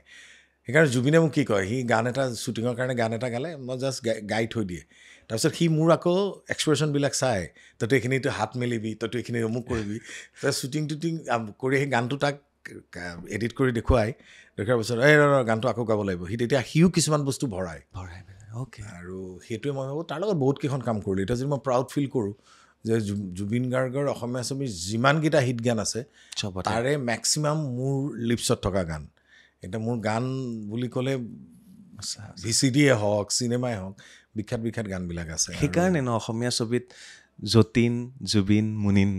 মানে মুনিন, যতীন, জুবিন, এই যিটো মই ইনফেক্ট ভাইমন দাকো মই ক'লোঁ দেই, মই আমি যেতিয়া হিয়া দিয়া নিয়া এখন কৰি আছিলোঁ, হিয়া দিয়া নিয়াৰ পিছত এনেকুৱা এটা দিন গৈছে, হিয়া দিয়া নিয়া শ্বুটিং চলি আছে, চলি থাকোঁতে ভাইমন দা কি নেক্সট ছবিখন চাইন কৰি যাবা, তেতিয়া মানে কণ্টিনিউ চিনেমা ধৰা ভাইমন দাৰ। মোৰ ভাইমন দাৰ এটাই ভাল লাগে, কেতিয়াবা মই কওঁ মোক আপুনি এইবিলাক প্ৰথমতে কৰি আছোঁ ৰামধেনুখনত মোক ফটকৈ এনেকুৱা কেৰেক্টাৰ এটা দি দিলে। সেইখন এখন নাটক আছিল, জয় পৰাজয় বুলি, হেঙুলত আছিল। তেতিয়া হেঙুলত নাটকখনত আদিল দা আছিল, মই আছিলোঁ, মৃদুল ভূঞা, ৰীণা বাইদেউ, পৰাগ দা আৰু পূৰবী শৰ্মা। মই নাটকত উৎপলৰ যিটো চিনেমাত কৰিছিল ৰামধেনুত, সেই কেৰেক্টাৰটো কৰিছিলোঁ। আদিল দাই মোৰ কেৰেক্টাৰটো কৰিছিল চিনেমাৰ, আৰু মৃদুল ভূঞা কথা কৈছে, মৃদুলে জয়ন্ত দাৰ কেৰেক্টাৰটো কৰিছিল। চ' মোক এইটো কেৰেক্টাৰ দিলে মই পাৰিম, ইমান ভেৰিয়েশ্যন আছে, মোক আছে, তমুক আছে, কোনো নাই, মই নকৰিম নেকি, মই ভাইমন দাক ক'ব যাওঁ। কিন্তু মনটোৱে নক'ল, ভাইমন দাই বহুত চিন্তা কৰি চাগে মোক এই কেৰেক্টাৰটো দিছে। মই ভাইদা মই পাৰিম নে এইটো, পাৰিবা, অলপ হেৰি কৰা চিন্তা, মই থাকিম, এইটো নাই, আৰু খুব উৎসাহ দিয়ে। আৰু তেনেকৈ সেই কেৰেক্টাৰটো হ'ল। ভেৰিয়েশ্যন আছে সেই কেৰেক্টাৰ। এবাৰ পুলিচ হ'ব লাগে, একদম ভাইয়া হ তো কাহা চে এনেকৈ কেৰেক্টাৰ, সেই কিছুমান ভেৰিয়েশ্যন। তাৰপিছত ৰাজু দাৰ লগত পুলিচ হওঁ, এনেকুৱা ধৰণৰ এক্সপ্ৰেশ্যন কিছুমান আহে। কৰিছোঁ, কৰি ভাল লাগিল কেৰেক্টাৰটো। আৰু মই ভাবোঁ মোৰ কেৰিয়াৰত সেইটো এটা ইম্পৰ্টেণ্ট কেৰেক্টাৰ হৈ ৰ'ব। ভাইমন দাৰ কেৰেক্টাৰ ছবিখনত বায়'পিকত যিজন ল'ৰাই এক্টিং কৰিছে, সঁচাকৈ চিলেকশ্যন খুব ভাল। খালি চিনেমাখনত সি অলপ সি নতুন ল'ৰা। মোৰ কি ভাল লাগে জানানে, এতিয়া আমি ঠিক আছে, আমি এতিয়া তেওঁলোকক কিছুমান বস্তু আমি আগবঢ়াই লৈ আহিব লাগিব। মই, ৰবি, তাৰপিছত নতুন ল'ৰা ছোৱালী আকৌ ওলাই আছে। ভাইমন দা ছবিখনত মোৰ এটাই ভাল লাগিল, নতুন ল'ৰা ছোৱালীখিনিয়ে ইমান সুন্দৰ কাম কৰিছে। এতিয়া তাৰমানে এনেকুৱা নহয় দেই, এতিয়া তুমি অকল যে যতীন বৰাই চিনেমাত হ'ব লাগিব, ৰবি শৰ্মাই চিনেমা আমি হেৰি কৰিব লাগিব, নতুন জেনেৰেশ্যনখিনি আগবাঢ়ি অহাটো ইজ এ গুড চাইড। মই সিহঁতৰ লগত কাম কৰোঁ, মই এতিয়া আড্ডা চাড্ডাও মাৰিলে বা কিবা সিহঁতৰ লগতে মাৰোঁ, বহুত সিহঁতে কিন্তু ৱৰ্ল্ড চিনেমাৰ বিষয়ে জানে, ষ্টাডি চিনেমাৰ বিষয়ে, কোনখন এখন ৰাছিয়ান ফিল্ম হয়, কি চিনেমা, এই ষ্টাডিটো আছে, আৰু সিহঁতৰ পৰা শিকিবলগীয়া বহুত আছে। আৰু অভিনয় সম্পৰ্কে সিহঁতৰ এটা কথা থাকে নহয় যে ফিল্ম এক্টিঙৰ বিষয়ে ইনষ্টিটিউটৰ পৰা পাছ নকৰা কিছুমান ল'ৰা ছোৱালীক যিটো প্লেটফৰ্ম দিছে ভাইমন দাই, মই ভাবোঁ তাৰ কাৰণে প্ৰযোজক সামন্তক মই ধন্যবাদ জনাব লাগিব, ডাইৰেক্টৰ সমীৰ, আৰু প্ৰডাকশ্যনৰ সেই কনফিডেঞ্চ। এজন প্ৰযোজকে এখনো চিনাকি মুখ নোহোৱাকৈ এখন ছবিত 5 কোটি 6 কোটি টকা লগাই দিছে। Big challenge. মানে অসমত মেইন ষ্টাৰ নাথাকিলেও নতুন প্ৰজন্মই এখন ছবি কৰি দিব পাৰে। যিয়ে নাথাকোঁ, মই ভাবোঁ যে কণ্টেণ্টটো যদি ঠিক থাকে, ছবিখনে যদি মানুহক মানে ভাইমন দাৰ এটা ইণ্টাৰভিউ চাইছিলোঁ মই ভাইমন দাৰ কথাটো মোৰ ভাল লাগিছে ভাইমন দাই কৈছিল যে মোৰ চিন্তাটোৰ লগত দৰ্শকৰ চিন্তাটো মিলিলেহে ছবিখনে এটা পৰ্যায় পায় একজেক্টলি সেইটো মোকে কৈ থৈছে মোৰ ইণ্টাৰভিউটো কৈ থৈছে ভাইমন দাই ভাইমন দাৰ সেই কথাটো ভাইমন দা মোৰ এতিয়াও প্ৰত্যেকখন চিনেমাৰ প্ৰিমিয়াৰ সময়ত সদায় দেখোঁ পপুলাৰ তেতিয়া আমাৰ উদ্দেশ্যনাথ হয় ভাইমন দাক দেখিলে মোৰ আৰু টেনশ্যন হৈ যায় প্ৰিমিয়াৰৰ সময়ত একদম চিগাৰেট খাই খাই কি ঠিকে আছে ন মই আকৌ মাজতে ইণ্টাৰভিউৰ সময়ত ভাইমনদাক মাতটো দি আহোঁ টেনশ্যন এটা থাকে কিন্তু এই মানুহজন মই ভাবোঁ শিকিবলগীয়া বহুত এতিয়া নতুন জেনেৰেশ্যনে যদি ভাইমনদাক পালেহেঁতেন মই ভাবোঁ এটা ইনষ্টিটিউটৰ নিচিনা আছিল কেনেকৈ কেৰেক্টাৰ কেনেকৈ বা বহুত গহীন বুলি ভাবে কিন্তু ভাইমনদা খুব ধেমেলীয়া মানুহ এজন আড্ডাবাজ মানুহ মানে তেওঁ আড্ডা মাৰি থাকিলে সময়টো কেনেকৈ পাৰ হৈ যায় কোনেও গম নাপায় হয় ভাইমন দাত যিটো আপোনাৰ চৰিত্ৰ দেখুওৱা হ'ল ধৰক জুবিন গাৰ্গক টানি অনা জুবিন গাৰ্গ আহিলেহে ভাইমন দাই মোক এখন এই যিটো দেখুওৱা হ'ল ন এখন ছবিত মোক ল'ব ক'ৰবাত অকণমান যতীন বৰাক মানে চেলফিছ টাইপো দেখুওৱা হৈছে নেকি বাৰু মই নাভাবোঁ মই কিয় কেৰেক্টাৰটো মই কি কৰিছোঁ যে মই জুবিন গাৰ্গৰ লগত প্ৰথম এখন ছবিত ৱাইজদাৰ ছবি প্ৰিয়জন যোনে কৰিছিল বাইছ কুৰ্ণী বৰা নাই আজি আমাৰ মাজত তেওঁ এখন চিনেমা কৰিলে চিনেমাত মই ৱাইজদাক কৈছিলোঁ ৱাইজদা মোৰ বন্ধু এজন আছে আপুনি গান এটা ইউজ কৰিব পাৰে জুবিন গাৰ্গক তেতিয়া জুবিন গাৰ্গক সুধিবা এইটো কথা ক'ব যে জুবিনৰ ফাৰ্ষ্ট চিনেমাত মিউজিক ডাইৰেকশ্যন আৰু গান অকল এটা গান লৈছিল লিৰিক্সটো মোৰ এতিয়া মনত আছে তামোল হোৱা হ'লে ফালি চোৱা হ'লে সেইটো গান শুনিছোঁ তেনেকৈ নক'বা ভাল লাগি যায় মোৰ এনেকুৱা ধৰণৰ এটা লিৰিক্স সুন্দৰ গান কিন্তু কিবা কাৰণে ছবিখন কমপ্লিট নহ'ল গানটো ৰিলিজ হৈছে গানটো ওলাইছে গানটো সেইটো ওলোৱা নাই এতিয়াও হয়তো ক'ত আছে নাজানো এই গানটো এমকেটে আছে চাগে জয়ন্ত পাত্ৰই কপিৰাইটটো মই দিছিলোঁ জয়ন্ত কৈছে গানটো মোক দে মই ইউজ কৰিম সেই গানটো এতিয়া ক'ত আছে মই নাজানো জয়ন্তটো আমাৰ মাজত নাই কিন্তু মই এটা কথা কওঁ জুবিন গাৰ্গৰ কোৱালিটিটো মই জানো যে চিনেমাত সি সাংঘাতিক ভাল কাম কৰিব আৰু আমি সেইকাৰণে হিয়া দিয়া নিয়াত মই নিজেই ভাইমন দাক এবাৰটো কেঞ্চেলেই হৈছিল চিনেমাখনত তাৰপিছত মই আকৌ আনি পেলাই এবাৰ গানকেইটা শুনো কি সুন্দৰ গান আজি সেই গানটো মানুহৰ মুখে মুখে না জুবিন গাৰ্গক যে ইমান মানে মদাহী টাইপ এষ্টাব্লিছ এটা হ'ল আপুনি ভাল পাইছেনে এইটো মানে সঁচাকৈ তেনেকৈ গৈছিল নে গাবলৈ তেনেকৈ আপুনিতো ভালকৈ পাইছে ন সেইটো অলপ বেছি ধৰণে হোৱা হ'ল জুবিন গাৰ্গেও ক'ব চাগে কিন্তু কৈছে জুবিন দাই মোক সেইটো অলপ তেওঁ নিজে ক'ব এইটো কথা কিন্তু তাৰ যিটো এগ্ৰেছিভনেছ বা কামৰ প্ৰতি বা হেৰিটো আৰু সেইটো এনজয় কৰে ন এনজয় কৰিছে আৰু মোৰ এতিয়া এই যিটো গান দাগৰ যিটো গান দাগ মোৰ বুকু এইটো নেকি দাগ নহয় আৰু তপনদাৰ ওপৰত আছিল না যিটো বিখ্যাত গান সেই গানটোৰ মায়াবিনী ৰাতিৰ সেইটোতো নিজেই এতিয়া চিনেমাখনত আছে সেইটো কাহিনীটো সঁচা নে এইটো হেৰাই গৈছিল কাহিনী হয় খালি ভাইমন দাৰ মোৰ কেৰিয়াৰত অকল চিনেমা ক্ষেত্ৰতে নহয় মোৰ যেতিয়া প্ৰেম হৈছিল মা দেউতা এগেইনষ্ট হৈ গৈছিল নাই এখন হ'ব নোৱাৰে মোক একমাত্ৰ ভাইমন দা যোনে মা দেউতাক বুজাই কোৰ্টত মোৰ দেউতা হৈ দুজনৰ দেউতাকে চাইন কৰিব লাগে মুনিন বৰুৱাই মোৰ ৱাইফৰ দেউতাক হৈ পেলাই চাইন কৰিছিল কোৰ্টত আৰু তেওঁ একমাত্ৰ যোনেই আমাৰ সংযুক্ত হ'ল ভাইমন দাৰ থ্ৰুদি আমাৰ এতিয়া সংসাৰ আৰু ভাইমন দাই তেওঁৰ ফেমিলিটোক আগৰ পৰাই জানে আপোনাৰ ভাইমন দাই কৈ থৈ গৈছিলে ন মৃত্যুৰ সময়ত চিতাৰ ওচৰত যতীন জুবিন থাকিব লাগিব চিতাত জুই দিব লাগিব মই তাৰমানে তেওঁ মিমিক কৈছিল যে মিমি যতীন কেতিয়া আহিব খুব বিচাৰিছিল লাষ্টৰ সময়খিনি মই আপাৰ আছামত থিয়েটাৰত আছিলোঁ কৈছোঁ যতীনক ক'বা তেওঁ সি চাগে মোৰ এই কামখিনি কৰে মই গৈ ব্ৰহ্মপুত্ৰত মই যিখিনি কাম কৰিব লাগে সেইখিনি কৰিছিলোঁ আৰু কিন্তু তথাপি ভাইমন দা আৰু জীয়াই থকা হ'লে মই ভাবোঁ লাগিছিল আৰু নতুন জেনেৰেশ্যনবিলাকে ভাইমন দা চায় আৰু তেওঁ খুব ফ্ৰেণ্ডলি তেওঁ বহুতেই ভাবে খুব গহীন কথা কম ক'ব ভয় লাগে মোক তেনেকুৱা কোনো কাৰণে নহয় আমি এনজয় কৰোঁ কেনেকুৱা ধৰণৰ কাহিনী কিছুমান গৈছে ভাইমন দাৰ লগত ভাল এক্সপিৰিয়েঞ্চ কিছুমান কেৰেক্টাৰ বিষয়ে ফিল্মৰ ছেটত কেনেকৈ ধৰণে কাম কৰিব লাগিব তেতিয়া আমি চেলুলইডত কাম কৰোঁ আমি এটা শ্বট ৰিপিট হ'লে খৰচ বেছি কেনেকুৱা খৰচ হ'ব আমি কিমান বাৰ মনিটৰ কৰি আৰু ভাইমন দাৰ এটা কথাটো কি আৰ্টিষ্টক ফ্ৰীডম দিয়ে যে নাই তুমি এনেকৈয়ে কৰিব লাগিব হাতখন ইয়াতে থ'ব লাগিব ভাইমন দাই ফ্ৰীডম দিয়ে আৰু মই হয়তো কৰি মানুহজনৰ লগত কাম কৰি মই তেওঁক বুজা হৈছোঁ তেওঁ কৰিলে গম পাই যাওঁ এইটো কি বিচাৰিছে শ্বটটো আৰু সেইটো ভাইমন দা লাষ্ট ছবিখন খালি মই এতিয়াও কওঁ লাষ্ট বাপেক আৰু জীয়েকক লৈ এখন ছবি কৰিব ওলাইছিল সেইখন কমপ্লিট নহ'ল তথাপিও এই যে তিনিজন যদি এটা বস্তু ভাল খবৰ এটা দিওঁ আমাৰ মৃদুল লস্কৰ হিয়াদিনীয়া প্ৰযোজক পূজা মোচন পিকচাৰ্ছ তেওঁলোকে হিয়াদিনীয়া ছবিখন আকৌ ৰিলিজ কৰিব ৰেষ্টুৰেশ্যনত আছে তাৰমানে প্ৰিণ্টটো আৰু মই ভাবোঁ এইটো খুব ভাল কথা বহুতে সেই চিনেমাখন চাব আহিব যে মোৰ বিশ্বাস আহিবই আহি মানে অন্য নহয় বহুত সৰু কালৰ কথাও মনত নষ্টালজিক হৈ পৰিব বিভিন্ন মমেণ্টৰ আমাৰো বহুত কথা মনত পৰিব ভাইমন দা নাই কিন্তু আমি ভাইমন দাক জীয়াই ৰাখিবলৈ যায় ভাইমন দা বুলি ক'লে মুনিন বৰুৱাতকৈ ভাইমন দাটোহে বেছি চিনি পোৱা হৈছে এতিয়া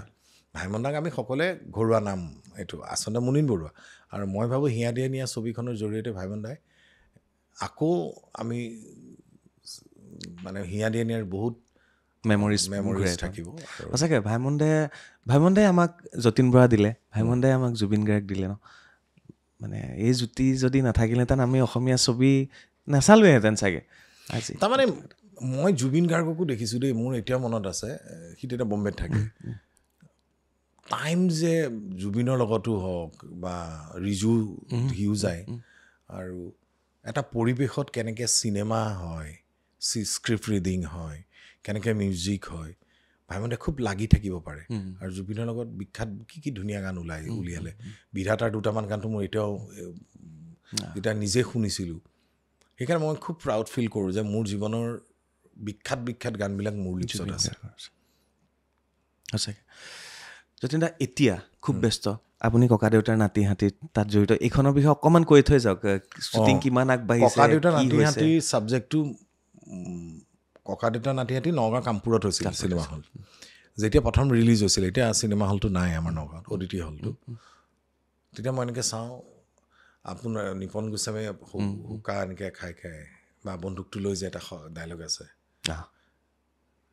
এবাৰ কিন্তু বন্দুকটো উলিয়ালে দ্বিতীয়বাৰ নমোৱাৰ অভ্যাস নাই হৰগোবিন্দ মজুমদাৰৰ সেইটো মই এতিয়া কৈছোঁ মোৰ লিষ্টত আছে সেইটো আপুনি এতিয়া ক'বলগীয়া যেতিয়া মই পোষ্টাৰত দেখিছোঁ নিপন গোস্বামী চিনেমাখন চাইছোঁ সৰু তেতিয়া কিয় নাজানো মই যদি চিনেমা কৰিব পৰা হ'লে এনেকৈ যদি অভিনয় কৰিব পৰা হ'লে এনেকৈ নেমাৰিম চাগে মই এদিন গৈ ঘৰতো গ'লো মই চিনেমা কৰিম আমাৰ ঘৰত চিনেমাৰ বিষয়ে কোনো কাৰো জ্ঞানেই নাই তাৰপিছত সিদিনা সেই যেতিয়া শ্বটটো দিছোঁ 2 নলীয়া বন্দুকটো লৈ মই যে এবাৰ এই বন্দুকটো উঠালে দ্বিতীয়বাৰ নমৰাৰ অভ্যাস নাই এইষাৰ কথা ককাই মোক কৈ থৈ গৈছিল বুলি কৈ ওপৰলৈ ফায়াৰিং কৰোঁ ধামকৈ দুটা চ' সেই মমেণ্টটো মনত পৰিছে মানে নিপনদাহঁতে ইমান নিপন দা কেৰেক্টাৰটো ককা দেউতা নাতি হাতীত মই ভাবোঁ ওৱান দ্য বেষ্ট কেৰেক্টাৰ কি সুন্দৰ পাৰফৰ্মেঞ্চ দিছিল সেই ছবিখন বহুতে চাব মই জানো আজি তাত তপন দাক মই বহুত দিনৰ পিছত একেলগে কাম কৰিছোঁ প্ৰাঞ্জল দা আছে তাৰপিছত প্ৰীতি কংকনা আছে উৎপল আছে আমি গোটেইখিনি আৰু চিনেমাখনৰ ডাইৰেকশ্যন বিশ্বজিৎ বৰা তাৰ লগত মই কৰিছোঁ এখন বহনিমান কৰিলোঁ আৰু সি জানা মানুহ চিনেমা জানে আৰু টেকনিকেলি যথেষ্ট খৰচ কৰিছে চিনেমাখন আৰু ভাল ছবি এখন হ'ব বুলি জানো আৰু তাৰ মাজতে মই এখন ছবি মই থিয়েটাৰ যোৱাৰ আগতে কৰিছিলোঁ এতিয়া সাৱধান হৈছে সেইখিনি কাম কৰিম অগ্নিবাণ বুলি এখন চিনেমা আছে যোন ৰঘুপতিৰ প্ৰযোজক শৈলেন শৰ্মাই কৰিছে ময়ূৰাক্ষী আছে তাৰপিছত জীয়েক তাৰপিছত ডাইৰেক্টৰ হৈছে মিন্ময় শইকীয়া আমাৰ RKও আছে আমাৰ এক্টিং ভাল সিও আছে কিন্তু মই এটা কথা কওঁ এই ছাবজেক্টটো খুব প্ৰেজেণ্ট চিটুৱেশ্যনৰ লগত যে ড্ৰাগছ হেৰিটো লৈ যে বহুত ৰেকেটটো কি কাৰণে অসমত কেনেকৈ সোমায় কি ধৰণে হেৰি হয় সেইটোৰ ওপৰতে ফ'কাছ কৰিছে হিমন্ত বিশ্ব শৰ্মাৰ চৰিত্ৰটো কোনে কৰিছে ককা দেউতা সেইটো প্ৰাঞ্জল দাই কৰিছে হাতীৰ পিঠিটো সেইটো হিমন্ত দা বাচ্ছাৰ পৰা ডাঙৰ হৈ প্ৰাঞ্জল দা গুচি যায় বাহিৰলৈ আৰু সেই এতিয়া চব কৈ নিদিওঁ কথাটো বেয়া হ'ব কথাটো আৰু সেই বাহিৰৰ মিয়ামিৰ কিছুমান ছিকুৱেঞ্চ দেখা পাব আমেৰিকাৰ হাতীটো আছে হাতীটো মানে হাতীটো ভাল এক্টিং কৰিছে নতুন হাতী এটা নতুন হাতীটোৱে ভাল এক্টিং কৰিছে সি মানে মই কৈছোঁ অলপ আগত যে সি এনেকুৱা এটা ছিকুৱেঞ্চ হ'ল চবেই যেতিয়া লাঠি চাঠি লৈ তাক মাৰিবলৈ আহিছে ফাইটৰ সময়ত সি এটা সময়ত সিও ৰেডি হৈ গৈছে কিন্তু ওচৰত যিমানখিনি এছিষ্টেণ্ট ফাইটাৰ্ছ আছিল মানে ক্ৰু মেম্বাৰবিলাক ফাইটাৰ্ছবিলাক আছিল চব নিজে নিজে জঁপিয়াইছে আৰু তাৰ ওচৰৰ পৰা আৰু খুব সেই কিছুমান মমেণ্ট চাই মানুহে ভাল পাব আৰু কিছুমান তাৰ ছিকুৱেঞ্চ ৰাখিছে আৰু মই ভাবোঁ ককা দেউতা নাতি হাতী অগ্নিবাণ আৰু এতিয়া মই যাম চুপাচুপিত এটা কেৰেক্টাৰ চুপি চিনেমা হৈ যাব কাম কৰি যাম ভাল ভাল আৰু মোৰ এটা ইচ্ছা ৰত্নাকৰ 2 আকৌ কৰিম মই এইটো বছৰ নহ'ব চাগে মোৰ তাৰ নেক্সট ইয়েৰ মই অলপ প্লেনিংলি কৰি কামটো কৰিম ধন্যবাদ যতীন দা ইমানখিনি সময় দিছে আপুনি আৰু আপোনাৰ আপকামিং প্ৰজেক্টখিনিৰ বিষয়ে অলপ আমাক ক'লে যতীন দা ভাল লাগিছে কথা পাতি চমু কেইটামান প্ৰশ্ন আৰু অকণমান মানে কিবা আজিকালি নতুন কিছুমান প্ৰশ্ন মই সোধোঁ অকণমান নিজেও অভিজ্ঞ হৈছোঁ আপোনালোককো বহুত দিন লগ পাই একেধৰণৰো কিমান প্ৰশ্ন সুধিম মই ভাবোঁ অকণমান যদি সোধোঁ জীৱন সম্পৰ্কে বা আধ্যাত্মিকতা সম্পৰ্কে চলি আছে অম্বুবাচী শেষ হৈছে বা চলি আছে তো যতীন দা আধ্যাত্মিক হয় যথেষ্ট মই বিশ্বাস কৰোঁ আধ্যাত্মিকতাৰ প্ৰতি বা দিশটোৰ প্ৰতি মই কিয় নাজানো যে মই আগতে এই বস্তুৰ ক্ষেত্ৰত ঠিক আছে মন্দিৰ বা ক'ৰবাত গ'লে সেৱা কৰোঁ বা নামঘৰত গ'লে সেৱা কৰোঁ এতিয়া জীৱনটো যিমানে বয়স বাঢ়ি গৈ আছে কিয় নাজানো আধ্যাত্মিকতাৰ প্ৰতি মোৰ আগ্ৰহটো দিনক দিনে বাঢ়ি গৈছে আৰু জীৱন সম্পৰ্কে তুমি বহুত বস্তু তুমি চালি জাৰি চাবৰ কাৰণে সুযোগ পোৱা মই নকওঁ যে তুমি হাঁহি ফূৰ্তি কৰাটোৱেই জীৱনটো সম্পৰ্কে তুমি কিমান দূৰ অধ্যয়ন কৰিছা অকল জীৱন মানে অকল মোৰ নিজৰ হেপিনেছটোকে জীৱন নুবুজায় তোমাৰ ছাৰাউণ্ডিং মানুহখিনিকো তুমি হেপি কৰি ৰাখিবৰ কাৰণে তুমি কি কৰিছা হেপিনেছটো কি তেতিয়াহ'লে নাই হেপিনেছ ডেফিনেটলি মই হেপিনেছটো এইটো বুলি ভাবোঁ মোৰ ছাৰাউণ্ডিং মানুহখিনিৰ লগত মই কিমান সুখ দিব পাৰিছোঁ সেইটো এটা হেপিনেছ হ'ব পাৰে না আৰু সুখ নিজে হেপি হৈ থকাটোকে মই নাভাবোঁ যে দিছ ইজ দ্য লাইফ চ' মই বহুত ফিলচফাৰবিলাকৰ মই হেৰি শুনো স্পেচ কিছুমান শুনো যে পজিটিভলি জীৱনটোক আগবাঢ়ি যাব লাগে আৰু চব বস্তু পজিটিভ হয় আৰু ছাৰাউণ্ডিং মানুহখিনি মোৰ পৰিয়ালৰ মানুহখিনি মোৰ ল'ৰা ছোৱালী মোৰ ৱাইফ তেওঁলোকেতো এটা সময়ত মোৰ কাৰণে ছেক্ৰিফাইচ কৰিছে নিজৰ জীৱন বা সময় দিছে এই সময়টো তেওঁলোকৰ পইণ্ট অফ ভিউৰ পৰা মোক কেনেকৈ চায় মই মোৰ পইণ্ট অফ ভিউৰ পৰাতো চবেই বস্তু চাই দিছোঁ এইটো তাৰ বেয়া পাইছোঁ এইটো ভাল পাইছোঁ তোমাকোতো কোনোবাই বেয়া পাব পাৰে ভাল পাব পাৰে সেইটোক তুমি কেনেকৈ ধৰণে এনালাইচিছ কৰি আগবাঢ়িছা মই ভাবোঁ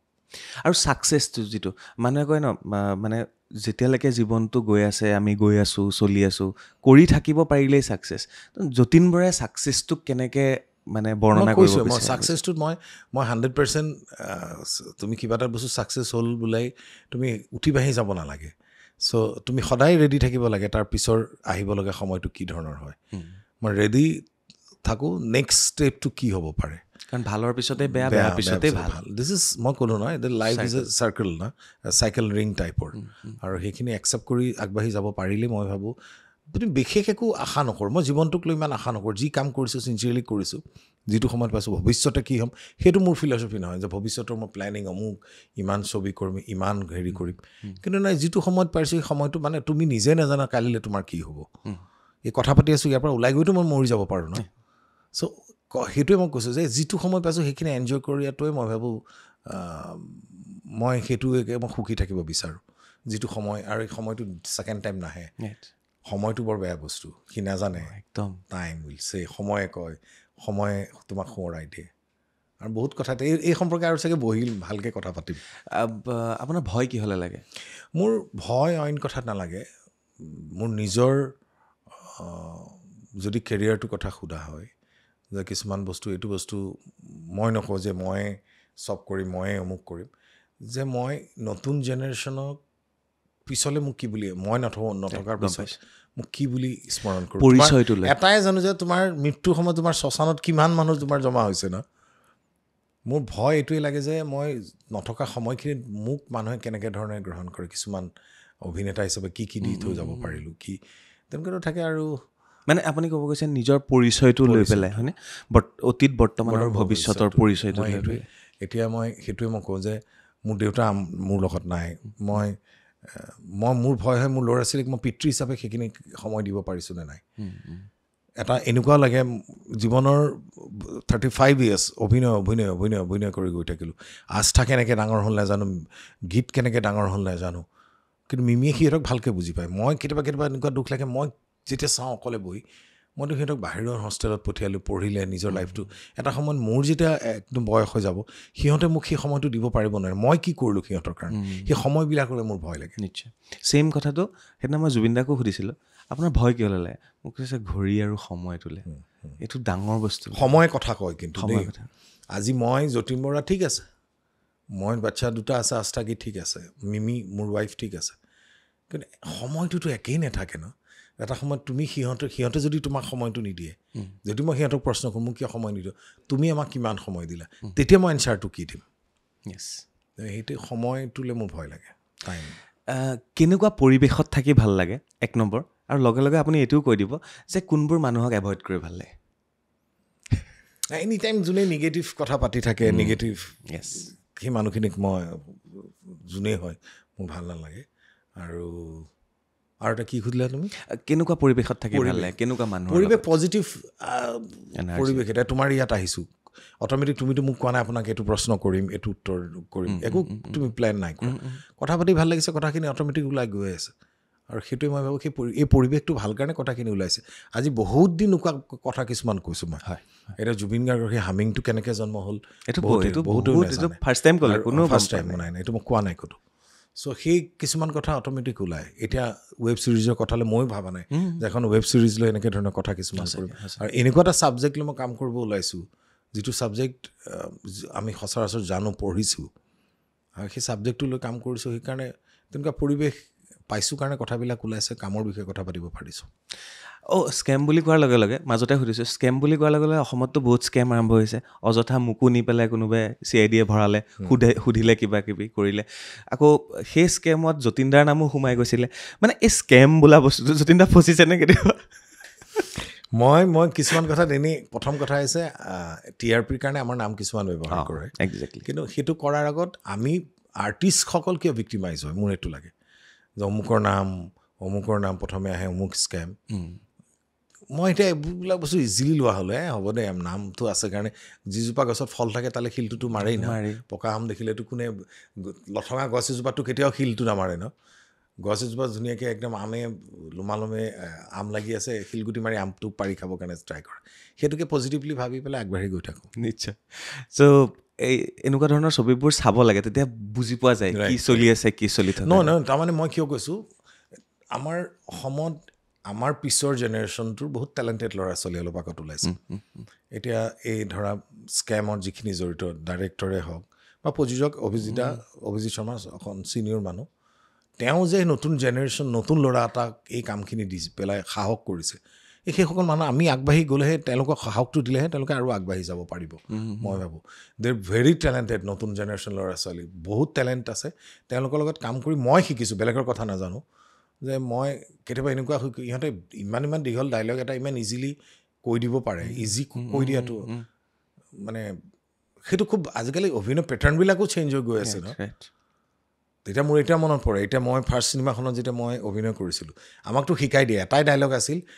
বিয়া পাতিবলৈ বহুত টকা লাগে নহয়নে, নৰ্মেলি ক'ব পাৰে। মানে কিবা এটা ডাইলগ ধৰা মোক ক'ব দিলে, যে ধৰ মই এতিয়া বহি আছোঁ এনেকৈ, ধৰ চক্ৰপাণি, বিয়া পাতিবলৈ বহুত টকা লাগে ন। চিম্পল কথা এটা। তেতিয়া মোক কেনেকৈ ডাইৰেকশ্যন দিছিলে, এনেকৈ কেমেৰাটো থাকিব, বিয়া পাতিবলৈ এনেকৈ বহুত এনেকৈ লাগে নহয়নে, সেইটো বান্ধি দিয়ে, বিয়া পাতিবলৈ বহুত টকা লাগেই ন। সেই টাইমিংটো লৈ কৈ দিছিল, তেতিয়া মোক বান্ধি দিলে। গম পাইছোঁ। কিন্তু এতিয়াতো সেইটো নহয় নে। এটা কথা জানেনে, বিয়া পাতিবলৈ বহুত টকা লাগে ন, এই কথাটো যে তেনেকৈ কৈ দিয়ে, ইজিলি কোৱা, মানে নেচাৰেল যিটো এক অভিনয়টো বহুত ল'ৰা ছোৱালীৰ মাজত আছে। মই এজন অভিনেতাক সদায় মানিছিলোঁ, এজন বিজু ফুকন, ইমান নেচাৰেল এক্টৰ। আজি বিজুদা আমাৰ মাজত, মই বিজুদাৰ পৰা মোৰ গুৰু, যাৰ অভিনয় চাই মই হেৰি কৰিছিলোঁ। এতিয়া নতুন জেনেৰেশ্যন ল'ৰা ছোৱালীৰ পৰা বহুত কাম আছে, একেলগে কাম কৰিছোঁ, ডাইৰেক্টৰ ওলাইছে, এক্টৰ ওলাইছে, প্ৰডিউচাৰ ওলাইছে। আমি এজন ডাইৰেক্টৰ থাকে, এতিয়াতো টীম আছে, এটা টীম আৰ্ট ডিপাৰ্টমেণ্ট, 6-7জন ল'ৰাই মিলি একেলগে চিনেমাখন প্লেন কৰে। আৰু চেলেঞ্জ বুলি মই এখন ছবি আহি আছে, চেলেঞ্জ সেইখনো কাম কৰিম। এতিয়া অনাগত দিন আৰু ভাল কাম কৰিম। ৰবিদাই এটা কথা ক'লে, শেহতীয়াকৈ এটা পডকাষ্টত কৈছে যে যতীন বৰা মোৰ বন্ধুটো হয়, বাট মোৰ কম্পিটিটৰ হয়। মই যিহেতু ৰবিদাক মই সেইটো প্ৰশ্ন কৰা নাছিলোঁ, মই যতীন বৰাক সেইটো প্ৰশ্ন কৰিব বিচাৰিছোঁ। ৰবি শৰ্মা আপোনাৰ কাৰণে কম্পিটিটৰ নে বন্ধু? অভিয়াছলি বন্ধু। মই কম্পিটিটৰ বুলি নকওঁ, কিয়, মোৰ কম্পিটিশ্যন সদায় মোক লৈ হয়। এতিয়া মোৰ ভিতৰত মোৰ কি মাইনাছ পইণ্ট সেইটো মই প্ৰকাশ নকৰোঁ। মই জানো যে মই এই বস্তুখিনি মই ঠিক কৰিব লাগে। এই চিনেমাখনত মই কি বেয়া কাম কৰিলোঁ, নেক্সটখনত মই কি নকৰিম, মোৰ অকণ স্বাস্থ্যটো ক্ষীণাব লাগিব, মই কনচিয়াছ হ'ব লাগিব। সেইটো মই এই যতীন বৰা এইটো নহ'ব দেই, এইটো হ'ব লাগিব। মোৰ কম্পিটিটৰ মই নিজেই মই নিজৰ মাইনাছ পইণ্টখিনি কেনেকৈ পজিটিভ কৰিব পাৰোঁ সেইটোতে মই কনচেনট্ৰেট কৰোঁ বেলেগ একো নকৰোঁ আৰু ৰবি শৰ্মা সি মোৰ ভাল একেলগে কাম কৰিছোঁ আৰু সিদিনা ময়ো গৈছোঁ তাৰ ৰুদ্ৰ প্ৰিমিয়াৰ চাবলৈ ভাল হৈছে ছবিখন আৰু মোৰ কোনোৱে কম্পিটিটৰ নহয় যতীন বৰা কম্পিটিটৰ সদায় চেলেঞ্জ এটা থাকে মই এইখিনি কৰিব লাগিব নহ'লে মই আজি এনেকৈ যতীন বৰা হৈ তোমাৰ সন্মুখত মই ইণ্টাৰভিউ দি থাকিব নোৱাৰিলোহেঁতেন মই কেতিয়াবা গ্লেমাৰ মূৰত ধৰি মই কেতিয়াবা নাইকিয়া হৈ যাব লাগিছিল মোৰ কম্পিটিটৰ আছে মই সদায় কনচিয়াছ এবাউট মাই চেয়াৰ মই বহি থকা চেয়াৰখন এই চকীখন যতীন বৰাই ভঙা চকী হ'ব পাৰে কিন্তু তাত গজাল চজাল মৰি আকৌ চিধা হৈ পেলাই বহি পেলাই অভিনয়টো যাতে কৰি যাব পাৰিব লাগে সেইটোৱে মই ভাবোঁ ধন্যবাদ যতীন দা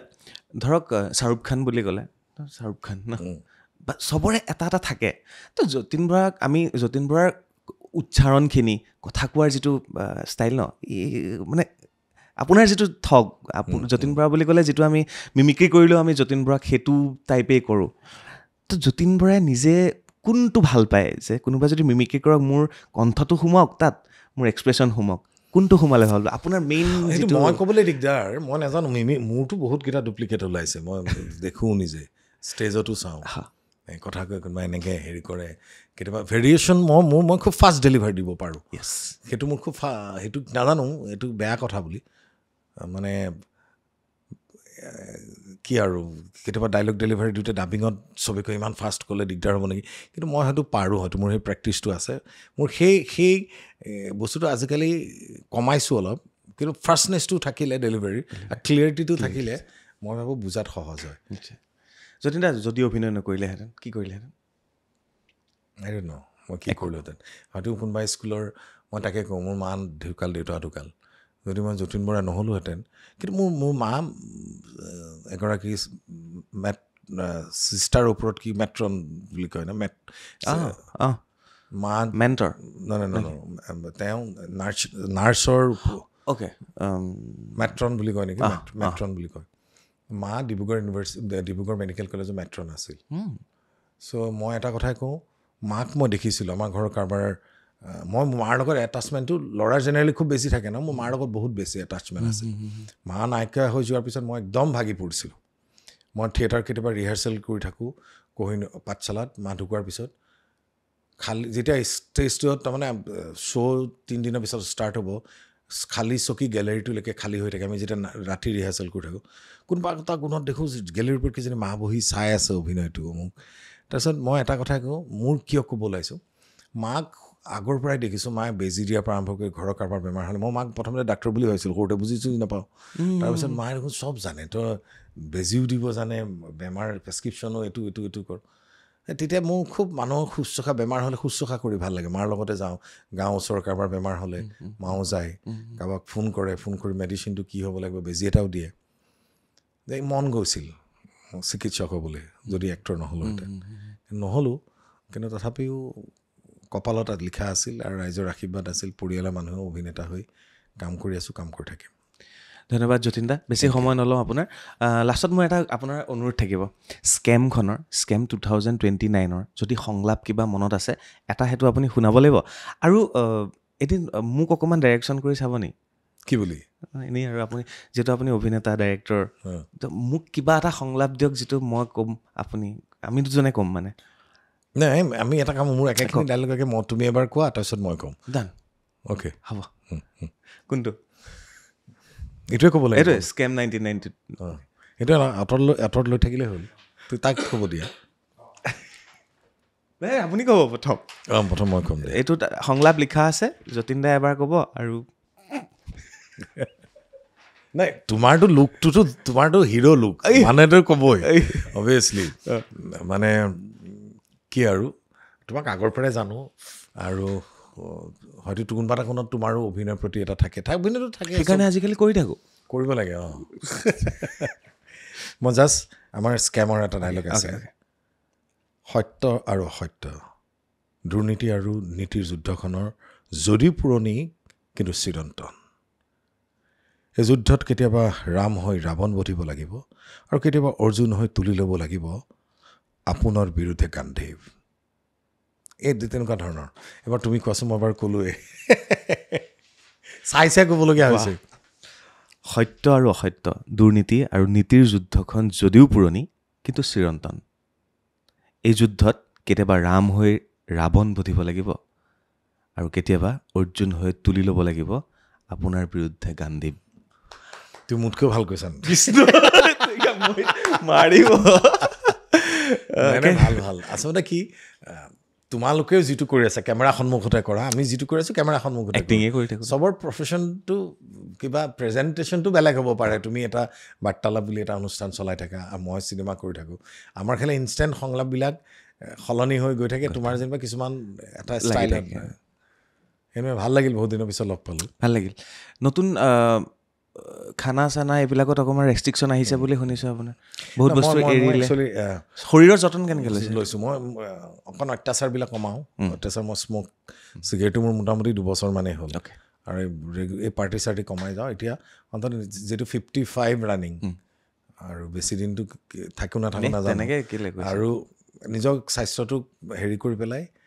কাম কৰি যাব লাগে আৰু সেইটোৱে ভাবোঁ। টোপনি ক্ষতিটো মই জেনেৰেলি নকৰে। সদায় সুস্থ থাকক, ধুনীয়া হৈ থাকক আৰু ভাল ভাল ছবি কৰক আৰু সদায় মানে তোমাৰ বাৰ্তালাপলৈ আহিম বুলি বহুত দেৰিকৈ আহিলোঁ, কিন্তু পৰিৱেশটো ভাল লাগিছে। আকৌ আহিব আৰু ভাল লাগিব। আজিতো চিনেমাৰ কাৰণে আহিলোঁ, কিছুমান আমি নতুন নতুন কথা থাকি যাব। আৰু মই ভাবোঁ ন যতীন দা, আজি আপোনাকে কৈ থৈছোঁ, মোৰ অসমৰ এই শিল্পীসকলক, এই মানে যিখিনি আমাৰ মানুহখিনি মই আৰ্কাইভ কৰি ৰাখিব বিচাৰোঁ এই বস্তুবিলাক। আজি যেতিয়া মুনীন বৰুৱা নাই, কিন্তু মুনীন বৰুৱাদেৱৰ সেই আগৰ কাহিনীবিলাক লৈ, তেওঁৰ ইণ্টাৰভিউবিলাক লৈ এতিয়া ছবিখনৰ সময়ত আপুনি বিশ্বাস কৰক, ভাইমন দাৰ যিটো কেৰেক্টাৰ কৰিছে, তেওঁ মুনীন বৰুৱা আৰু মোৰ ইণ্টাৰভিউ চাই পেলাই বহুতখিনি কথা শিকিছে। তো মই ভাবোঁ এইবিলাক আৰ্কাইভ হৈ থাকি যাওক। সিও এটা চেলেঞ্জিং কেৰেক্টাৰ বুলিয়ে ক'ব লাগিব। মুনীন বৰুৱাক নেদেখাকে, লগ নোপোৱাকে, আজিতো মোৰ কেৰেক্টাৰজনে কৌশিকে কৰিছিল, সি মোৰ লগত টাইম মোক দেখিছে, মোৰ লগত টাইম পাছ কৰিছে, কেনেকৈ মই খাওঁ, কেনেকৈ শুওঁ, কেনেকৈ যাওঁ। জুবিন গাৰ্গৰ কৰিছে, কিন্তু বনদ্বীপে লগো পোৱা নাই। মোক ক'লে যে স্বগতা, আপোনাৰ ইণ্টাৰভিউ আগৰ চাইছোঁ, তাত কেনেকৈ মুনীন বৰুৱাই কথা কয় এইবিলাক চাইছোঁ, তাৰ পৰা শিকিছোঁ। মই ধন্য মানে তাৰ কাৰণে। আৰু মই ভাবোঁ সি ছিৰিয়াছ এক্টৰ, আৰু তাক মই আগৰ পৰাই জানো, নাটক চাটক কৰে। মই ফাৰ্ষ্ট তাৰ কাম লগ পাইছিলোঁ আৰু যথেষ্ট ভাল। আৰু সি ভাবোঁ ফাৰ্ষ্ট ধন্যবাদ দিব লাগিব, মই ভগৱানে সিহঁতক মানে কৰিব পৰা ভগৱানৰ আশীৰ্বাদ নিশ্চয় আছে। জীৱনৰ ফাৰ্ষ্ট ছবিখনেই ছুপাৰ ডুপাৰ হিট, আৰু মই ভাবোঁ সেইটোৱে সিহঁতক খালি এটাই কথা, সিহঁতে এতিয়া অকল সেই কনচেনট্ৰেট কৰিব লাগে নেক্সট কামটো আৰু কিমান ধৰণে বেটাৰ কৰিব পৰা যায়। নিশ্চয় মই আশাবাদী সিহঁতক লৈ যথেষ্ট ভাল কাম কৰিব। ধন্যবাদ যতীন দা, আজিলৈ বিদায় লওঁ। বহুত বেছি ভাল লাগিলে, আমি আকৌ লগ পাম আৰু আপোনাৰ কথাবিলাক এনেকৈ আমি আৰ্কাইভ কৰি ৰাখিম। ঠিক আছে। এটাই আকৌ লাষ্টৰ স্কেম চলি আছে, স্কেম ৱেব ছিৰিজখন এইখন চলি আছে, এইখন চাওক আৰু ভাল পাব নিশ্চয়। যিহেতু মই ফাৰ্ষ্ট কাম এটা কৰিছোঁ, জেনেৰেলি এনেই হয়তো মই কৰিম বুলি কৰা নাই, কণ্টেণ্টটো ভাল, ডাইৰেকশ্যন এভৰিথিং খুব ভাল পাব। বাকী ষ্টাৰসকলে ভাল কাম কৰিছে, চাওক আৰু বহুত নজনা কথা জানিব পাৰিব। নিশ্চয়। স্কেম 2029 ভুল হ'লে মানুহে আকৌ ৰিপিট কৰি শুনিব পাৰে, ভুল হৈ গ'ল আপোনালোকে আকৌ মনত ৰাখিব, স্কেম 2019 আৰু ৰেড চিনেমা, তাত গৈ পেলাই আপোনালোকে চাব। আজিলৈ বিদায় লৈছোঁ। যতীন দাৰ পৰা আজি বহুতখিনি নতুন নতুন কথা শিকিলোঁ। যতীন দা ভাল লাগিলে, আহি থাকিব আপুনি আৰু আমি কথা পাতি থাকিম। আৰু যতীন দাক বিদায় দিছোঁ। পিছে আমাৰ লগত আৰু এগৰাকী অতিথি আছে, আপোনালোকে গমেই পাইছে, RK, আৰু এই স্কেম 2019 তেখেত পৰিচালক আৰু লগতে অভিনয় কৰিছে। তেওঁৰ লগত কথা পাতিলে এইখনৰ বিষয়ে আৰু কিছু আমি তথ্য জানিব পাৰিম। যতীন দাক বিদায় দিয়াৰ পিছতেই আমাৰ মাজত উপস্থিত হৈছে সেই পৰিচালক অভিনেতা RK। আৰু RK বুলি ক'লে তেখেতৰ সম্পূৰ্ণ নামটো হৈছে ৰাজকুমাৰ, আৰু তেখেতক মই স্বাগতম জনাইছোঁ। নমস্কাৰ। নমস্কাৰ। আপোনাৰ পিতৃৰ পৰা আৰম্ভ কৰিব লাগিব। পিতৃয়ে অসমীয়া ছবিৰ বাবে তেখেত প্ৰযোজক আছিল, পৰিচালক আছিল। তেখেতৰ সুযোগ্য সন্তান হিচাপে আপুনিও আৰম্ভ কৰিছে এই যাত্ৰাত। প্ৰথমখন আপোনাৰ ৱেব ছিৰিজ, ইয়াৰ পূৰ্বে এখন ছবি আপুনি কৰিছিলে, চুটি ছবি কৰিছিলে। গতিকে কেনেকৈ দেউতাৰ পৰা শিকিলে, কেনেকৈ আগবাঢ়িলে, এইখিনি যদি অলপ চুই যাওঁ তেতিয়া ভাল লাগিব। মই ক'তো প্ৰফেশ্যনেল ক'ৰ্চ কৰা নাই ডিৰেকশ্যনৰ, আৰু কোনোদিন কাকো এছিষ্টো কৰা নাই। মই যিখিনি শিকিছোঁ দেখি কিনে শিকা বুলি ক'ব লাগিব। মোৰ দেউতাৰ চিনেমাৰ সময়ত বা থিয়েটাৰৰ লগত আমি বহুত বছৰ জড়িত, তো ঘৰৰ যোনখিনি পৰিৱেশ মই পাইছোঁ তাৰ পৰাই মই একচুৱেলি শিকা বুলি ক'লে ভুল নহয়। দেউতাৰ ছবিত অভিনয় কৰিছিলে শিশু শিল্পী হিচাপে। কোনখনত? সৰুবাৰীত আছিলোঁ আৰু বন্ধনত আছিলোঁ। কি কেনেকুৱা ধৰণৰ আছিলে সেইকেইটা চৰিত্ৰ? পাহৰি থাকিলোঁ সৰুবাৰীত নহয়। আপোনাৰ মানে ৰবিদাৰ লগতে আছিল, ৰবিদা হিৰো আছিলে তাতে। তো ঘৰৰ সৰু ল'ৰা, তো ৰবিদাৰ ভতিজা। অঁ অঁ অঁ অঁ আৰু বন্ধনত আপোনাৰ বিভাস চক্ৰৱৰ্তী, এতিয়া বেংগলত ইন্দ্ৰজিৎ হিচাপে তেখেত পৰিচিত। অ'কে। চ' তেখেতৰ বাল্যকালৰ হেৰিটো মই কৰিছিলোঁ, ডাঙৰ হৈ হিৰো হৈ যায় আৰু। অ'কে। আপুনি যে প্ৰফেচনেলি শিকা নাই বুলি কৈছে, এইটো ক'ৰবাৰ পৰা ব্লাডত আহিছে? তেনেকৈ বুলিয়ে ক'ব লাগিব, কাৰণ ইচ্ছা এটা আছিলে আৰু কেনেকৈ কৰিলোঁ কি কৰিলোঁ নিজে গম নাপাওঁ, হৈ গ'ল আৰু। আৰু বাকী মোৰ ৱেব ছিৰিজখন কৰোঁতে মানে যোন মোৰ টীমৰ মানুহখিনিক যথেষ্টখিনি ধন্যবাদ দিব লাগিব। মোৰ DOP বিতুল দাস, সম্পাদক আপোনাৰ জুলন কৃষ্ণ মহন্ত, আমাৰ music director Ridip Das, colourist Dhanjit Das. তো এইখিনি মানুহক মই ধন্যবাদ দিব লাগিব, তেখেতৰ যোনখিনি ছাপোৰ্ট। আৰু বিশেষকৈ মই ধন্যবাদ দিব বিচাৰিম মোৰ প্ৰযোজক অভিজিৎ দা। তো অভিজিৎ শৰ্মা, তেখেতৰ বহুতখিনি কণ্ট্ৰিবিউশ্যন আছে। একচুৱেলি প্ৰডিউচাৰ হ'লে বহুতে ভাবে কি অকল ফাইনেন্সটো চোৱাটোহে প্ৰডিউচাৰ বুলি ভাবে। একচুৱেলি সেইটো নহয়, প্ৰডিউচাৰ বহুত দায়িত্ব থাকে। ডিৰেক্টৰ এজন যদি চিনেমা এখনৰ মাক, প্ৰডিউচাৰজন বাপেক। তো তেখেতে প্ৰথম দিনাৰ পৰা আজিলৈকে আমাক গোটেই টীমটোক যথেষ্টখিনি ছাপোৰ্ট কৰিছে। সেইটো কাৰণে চাগে কামবোৰ কৰিবলৈ ইজি হৈছে। এতিয়া আহিলোঁ স্কেম 2019। কি প্ৰকাৰৰ স্কেম এইটো? আৰু যেনেকৈ দেখুওৱা হৈছে এইটো ক'ৰবাত মই সেইটো সময়ত ক'ৰবাত যেন মোৰ কানেক্ট হৈছে 2019 চনত মই ক'ৰবাত ৰিপৰ্টিং কৰিছিলোঁ তেনেকুৱা কিবা এটা, কিন্তু মই কানেক্ট কৰিছোঁ। বাট ইটছ এ অৰিজিনেল নে এইখিনি এটা কাল্পনিক? এইটো এটা কাল্পনিক কাহিনী। অ'কে। কিন্তু আপুনি হয়তো কিছু বস্তুৰ লগত ৰিলেট কৰিব পাৰে, কাৰণ কিছু চৰিত্ৰ সঁচা তাত সমুজ্জ্বল দাৰ চৰিত্ৰ এটাৰ নাম কোৱা হৈছে, অভিজিৎ দাৰ নাম কোৱা হৈছে, যিটো যতীন দাই অভিনয় কৰিছে। তেতিয়াহ'লে কাল্পনিক কেনেকৈ হ'ল? নহয়, এতিয়া আপোনাক লৈ মই এটা কাহিনী বনাই দিব পাৰোঁ, নহয় জানো? আপোনাৰ যদি চৰিত্ৰটো মোৰ ভাল লাগে, তো সঁচা চৰিত্ৰ লৈ কিনে কাল্পনিক কাহিনী। অ'কে, সঁচা চৰিত্ৰ কাহিনী কাল্পনিক। হয়। তেতিয়াহ'লে ক'ব পাৰি এইখন চৰিত্ৰ অৰিজিনেল, কাহিনী কাল্পনিক। হয়, ক'ব পাৰি তেনেকৈ? ক'ব পাৰি। আৰু এইখনেই হৈছে স্কেম 2019, আৰু যিখন ৱেব ছিৰিজ ইতিমধ্যে উপলব্ধ হৈছে এটা নতুন প্লেটফৰ্মত। অসমৰ নতুনকৈ ৱেব ছিৰিজেৰে তেওঁলোকে আৰম্ভ কৰিছে আৰু ৰাইজৰ মাজলৈ তেওঁলোক যাবলৈ বিচাৰিছে, আৰু সেইটোৱে হৈছে ৰেড চিনেমাছ। ৰেড চিনেমাছটো অসমৰ বাবে এটা নতুন প্লেটফৰ্ম, আৰু OTT বুলি ক'লে অসমত খুব কমেই আছে। ৰেড চিনেমাত আমি দেখা পাইছোঁ যে স্কেম 2019 18+। সঁচাকৈ 18+? 18+ আমি এইকাৰণে দিয়া হৈছে কাৰণ ৱেব ছিৰিজত আমাৰ চেঞ্চাৰ নাথাকে। আৰু বহুত বস্তু আমি দেখুৱাব পাৰোঁ যোনটো হয়তো চিনেমাত বা চিৰিয়েলত দেখাব পৰা নাযায়। তো সেইকাৰণে এইটো এটা ৱাৰ্ণিঙো হয় কি কিছু যদি চিন তেনেকুৱা আহি যায় অলৰেডি মানে মানুহে যাতে গম পাই চোৱাৰ আগতে। তো সেইটো কাৰণে দিয়া হৈছে। আৰু ইতিমধ্যে ট্ৰিজাৰটো বা ট্ৰেইলাৰটো আপোনালোকে দেখা পালে, যথেষ্টখিনি ইণ্টিমেট চিন আছে। অসমৰ বহু অভিনেতাই ইমানখিনি পৰ্যায়লৈকে যে গৈছে, গতিকে সেইটো এটা চিন্তনীয় কথা, ভাবিবলগীয়া কথা। একচুৱেলি আপোনাৰ ট্ৰেইলাৰটো চাই কিনে আপুনি ক'ব নোৱাৰে, যেতিয়া আপুনি ৱেব ছিৰিজখন চাব যোনটো বস্তু য'ত ৰিকুৱাৰ্ড আছিল তেনেকৈহে দেখুওৱা হৈছে। সেইটো বস্তু নেদেখালে হয়তো আপোনাৰ সেইখিনি জাষ্টিফাই নহয় সেইটো সময়ত। অ'কে, একচুৱেলি কি আছে ইয়াত? কাহিনীটো কেনেকুৱা ধৰণৰ? কি স্কেম? মোক সেইটো অকণমান বুজাই থৈ যাওক। কাহিনী আপোনাৰ এজন গভৰ্ণমেণ্ট অফিচিয়েল,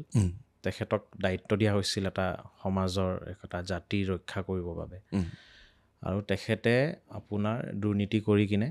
গোটেই জাতি এটাক ঠগাই থৈ গ'ল বুলি ক'লে ভুল নহয়। Actually it's a story about a villain. Jatin দা এজন মানে প্ৰটাগনিষ্ট হিচাপে তেখেতে অভিনয় কৰিছে, কিন্তু কাহিনীটো এজন ভিলেনৰ কাহিনী। ইয়াত মানে দুটা চৰিত্ৰৰ কথা আমি খুব স্পষ্টকৈ তেওঁলোকৰ নামকেইটা আপোনালোকে লৈ লৈছে। এটা হৈছে সমুজ্জ্বল কুমাৰ ভট্টাচাৰ্য আৰু এটা হৈছে আমাৰ অভিজিৎ দা। আৰু সেই চৰিত্ৰ দুটা যদি সঁচা হয়, তেওঁলোকৰ ফেচকেইখন দেখিলে খুব ধুনীয়াকৈ গম পায় যে অ'কে তেওঁলোকক বনোৱা হৈছে, বা সমুজ্জ্বল দাকো ঠিক তেনেধৰণে উপস্থাপন কৰা হৈছে। প্ৰেছ মিট লাষ্টত অভিজিৎ শৰ্মাই প্ৰেছ মিট দিয়ে, এটা সময়ত প্ৰেছ মিট দিছিলে গুৱাহাটী প্ৰেছ ক্লাবত। মই মানে কানেক্ট এইকাৰণে কৰি আছোঁ,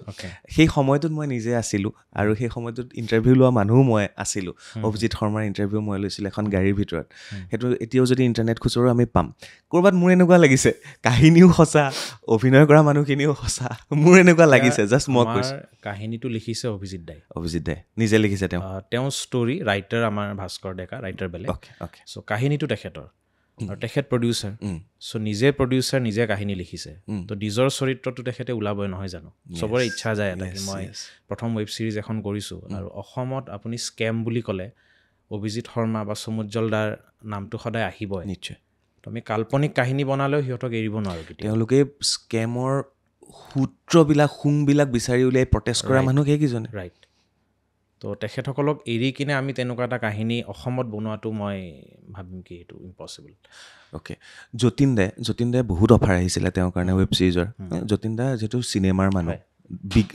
বিগ স্ক্ৰীনৰ মানুহ তো যতীন দাক কেনেকৈ আপোনালোকে মানে হেৰি কৰিলে ভাবিলে আৰু তেওঁ কেনেকৈ মানে য়েছ ক'লে সেই কথাটো মোক কৈ যাওক আপোনাৰ চিনেমা এখন যেতিয়া আমি চাওঁ তাতে আমি যোনটো মেইন মুখ্য চৰিত্ৰ আমি হিৰো বুলি কওঁ তো হিৰোজন যেতিয়া ওলায় তেতিয়া তেখেতক এটা বিশেষ এণ্ট্ৰি দিয়া হয় আৰু প্ৰতিটো চিনতে যেতিয়া হিৰোটো বাৰে বাৰে ওলায় ছাপৰ্টিং কেৰেক্টাৰ্ছ হওক বেকগ্ৰাউণ্ড মিউজিক লাইটেৰে তেখেতক সেইটো ছাপৰ্ট দিয়া হয় so' that he looks like a hero till the last frame of the film web ছিৰিজত বস্তুটো কমপ্লিটলি বেলেগ হয় ৱেব ছিৰিজত হিৰো নাথাকে ইয়াতে প্ৰটেগনিষ্ট থাকে আৰু প্ৰটেগনিষ্টটো ইজ জাষ্ট আনাডাৰ কেৰেক্টাৰ বাকীবোৰ চৰিত্ৰ যেনেকৈ চলি থাকে সেইটো চৰিত্ৰ তেনেকৈয়ে চলে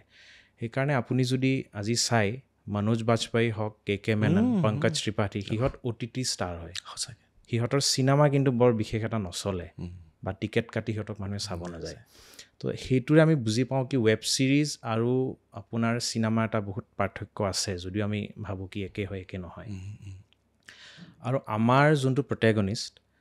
সেই চৰিত্ৰটো এনেকুৱা হয় তেওঁ স্থিৰ স্থিৰ মুভমেণ্ট বেছি নাই আৰু ডাইলগছ বেছি নাই তো প্ৰথমতে মই যেতিয়া স্ক্ৰিপ্টখন পালোঁ দেখিলোঁ কি যোনজন মেইন প্ৰটেগনিষ্ট তেখেতৰ ডাইলগ নাই বেছিকৈ আৰু চকুৰে নিজৰ ফেচিয়েল এক্সপ্ৰেশ্যনেদি তেখেতে মানে গোটেই ইম'শ্যনছবিলাক কনভে কৰিব লাগিব অডিয়েঞ্চক আৰু ভাৰতত আপোনাৰ 3জন অভিনেতা আছে যোনে যিকোনো কেৰেক্টাৰ কৰিব পাৰে গোবিন্দা কামাল হাছান 3 নম্বৰ যতীন বৰা ডাঙৰ কথা কৈছে এইটো আপুনি তো মই বেছি ভাবিব লগা একচুৱেলি নহ'ল আৰু যতীন দাক মই যেতিয়া যতীন দাৰ ওচৰত গ'লোঁ বা তেখেতক মই সৰুৰ পৰাই চিনি পাওঁ আৰু তেখেতে বেছি মোক সময় নলগালে একচুৱেলি ক'লে কি হ'ব দিয়া কৰিম আৰু তোমাৰ কাম যিহেতু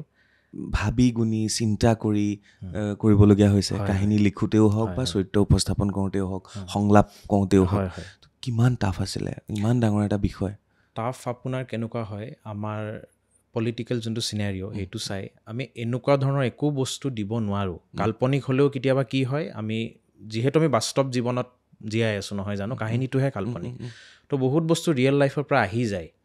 সেই বস্তুবিলাক এলিমিনেট কৰি ছেফ ছাইডটো ৰাখিছোঁ তাত কোনো ব্যক্তি বিষয় কোনো আঘাত নোহোৱাকৈ পাৰ্চনেলি কাকো হাৰ্ট নকৰাকৈ আমি কেনেকৈ কাহিনীটো আগবঢ়াই লৈ যাব পাৰোঁ অসমত মই ভাবোঁ সেইটো এটা বিশেষকৈ বহুত ডাঙৰ চেলেঞ্জ য়েছ আপুনি ক'লে যে OTT প্লেটফৰ্মৰ কথা ক'লে আৰু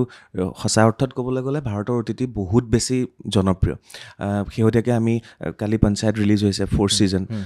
আমি ক্ৰিমিনেল জাষ্টিচ চালোঁ শেহতীয়াকৈ ঠিক তেনেধৰণে বহুত OTT প্লেটফৰ্মত মই যদি কওঁ যেতিয়া মই হৰ্ষদ মেহতাৰ স্কেমৰ বিষয়ে আমি চাই আছিলোঁ তাৰপিছতে আপোনালোকে পোষ্টাৰ ৰিলিজ কৰিছিলে মই ভাবিছিলোঁ অ'কে যদি মানে পেন ইণ্ডিয়াত যদি হৰ্ষদ মেহতাৰ স্কেম যদি ইমান ধুনীয়াকৈ দেখুৱাব পৰা হয় তেতিয়া তাৰপিছতে আমি চালোঁ লাকি ভাস্কৰ তেতিয়া মই গম পাইছোঁ অ'কে অসমতো আহি আছে এখন যিখন স্কেম 2019 মানে অসমৰ যিমানবিলাক স্কেম সেই স্কেমবিলাকৰ ওপৰত লাহে লাহে OTT প্লেটফৰ্মত ৰাইজে এইবিলাক চাব পাৰিব ৰাইট আৰু মই যদি কওঁ তেতিয়াহ'লে OTT প্লেটফৰ্ম হওক বা অসমৰ স্কেম ইণ্ডাষ্ট্ৰিটো ধৰক স্কেম ইণ্ডাষ্ট্ৰি বুলি কৈছোঁ সেইকাৰণে হয়তো এইখনেই ফাৰ্ষ্ট হ'ব যিখনত এনেকুৱা ধৰণৰ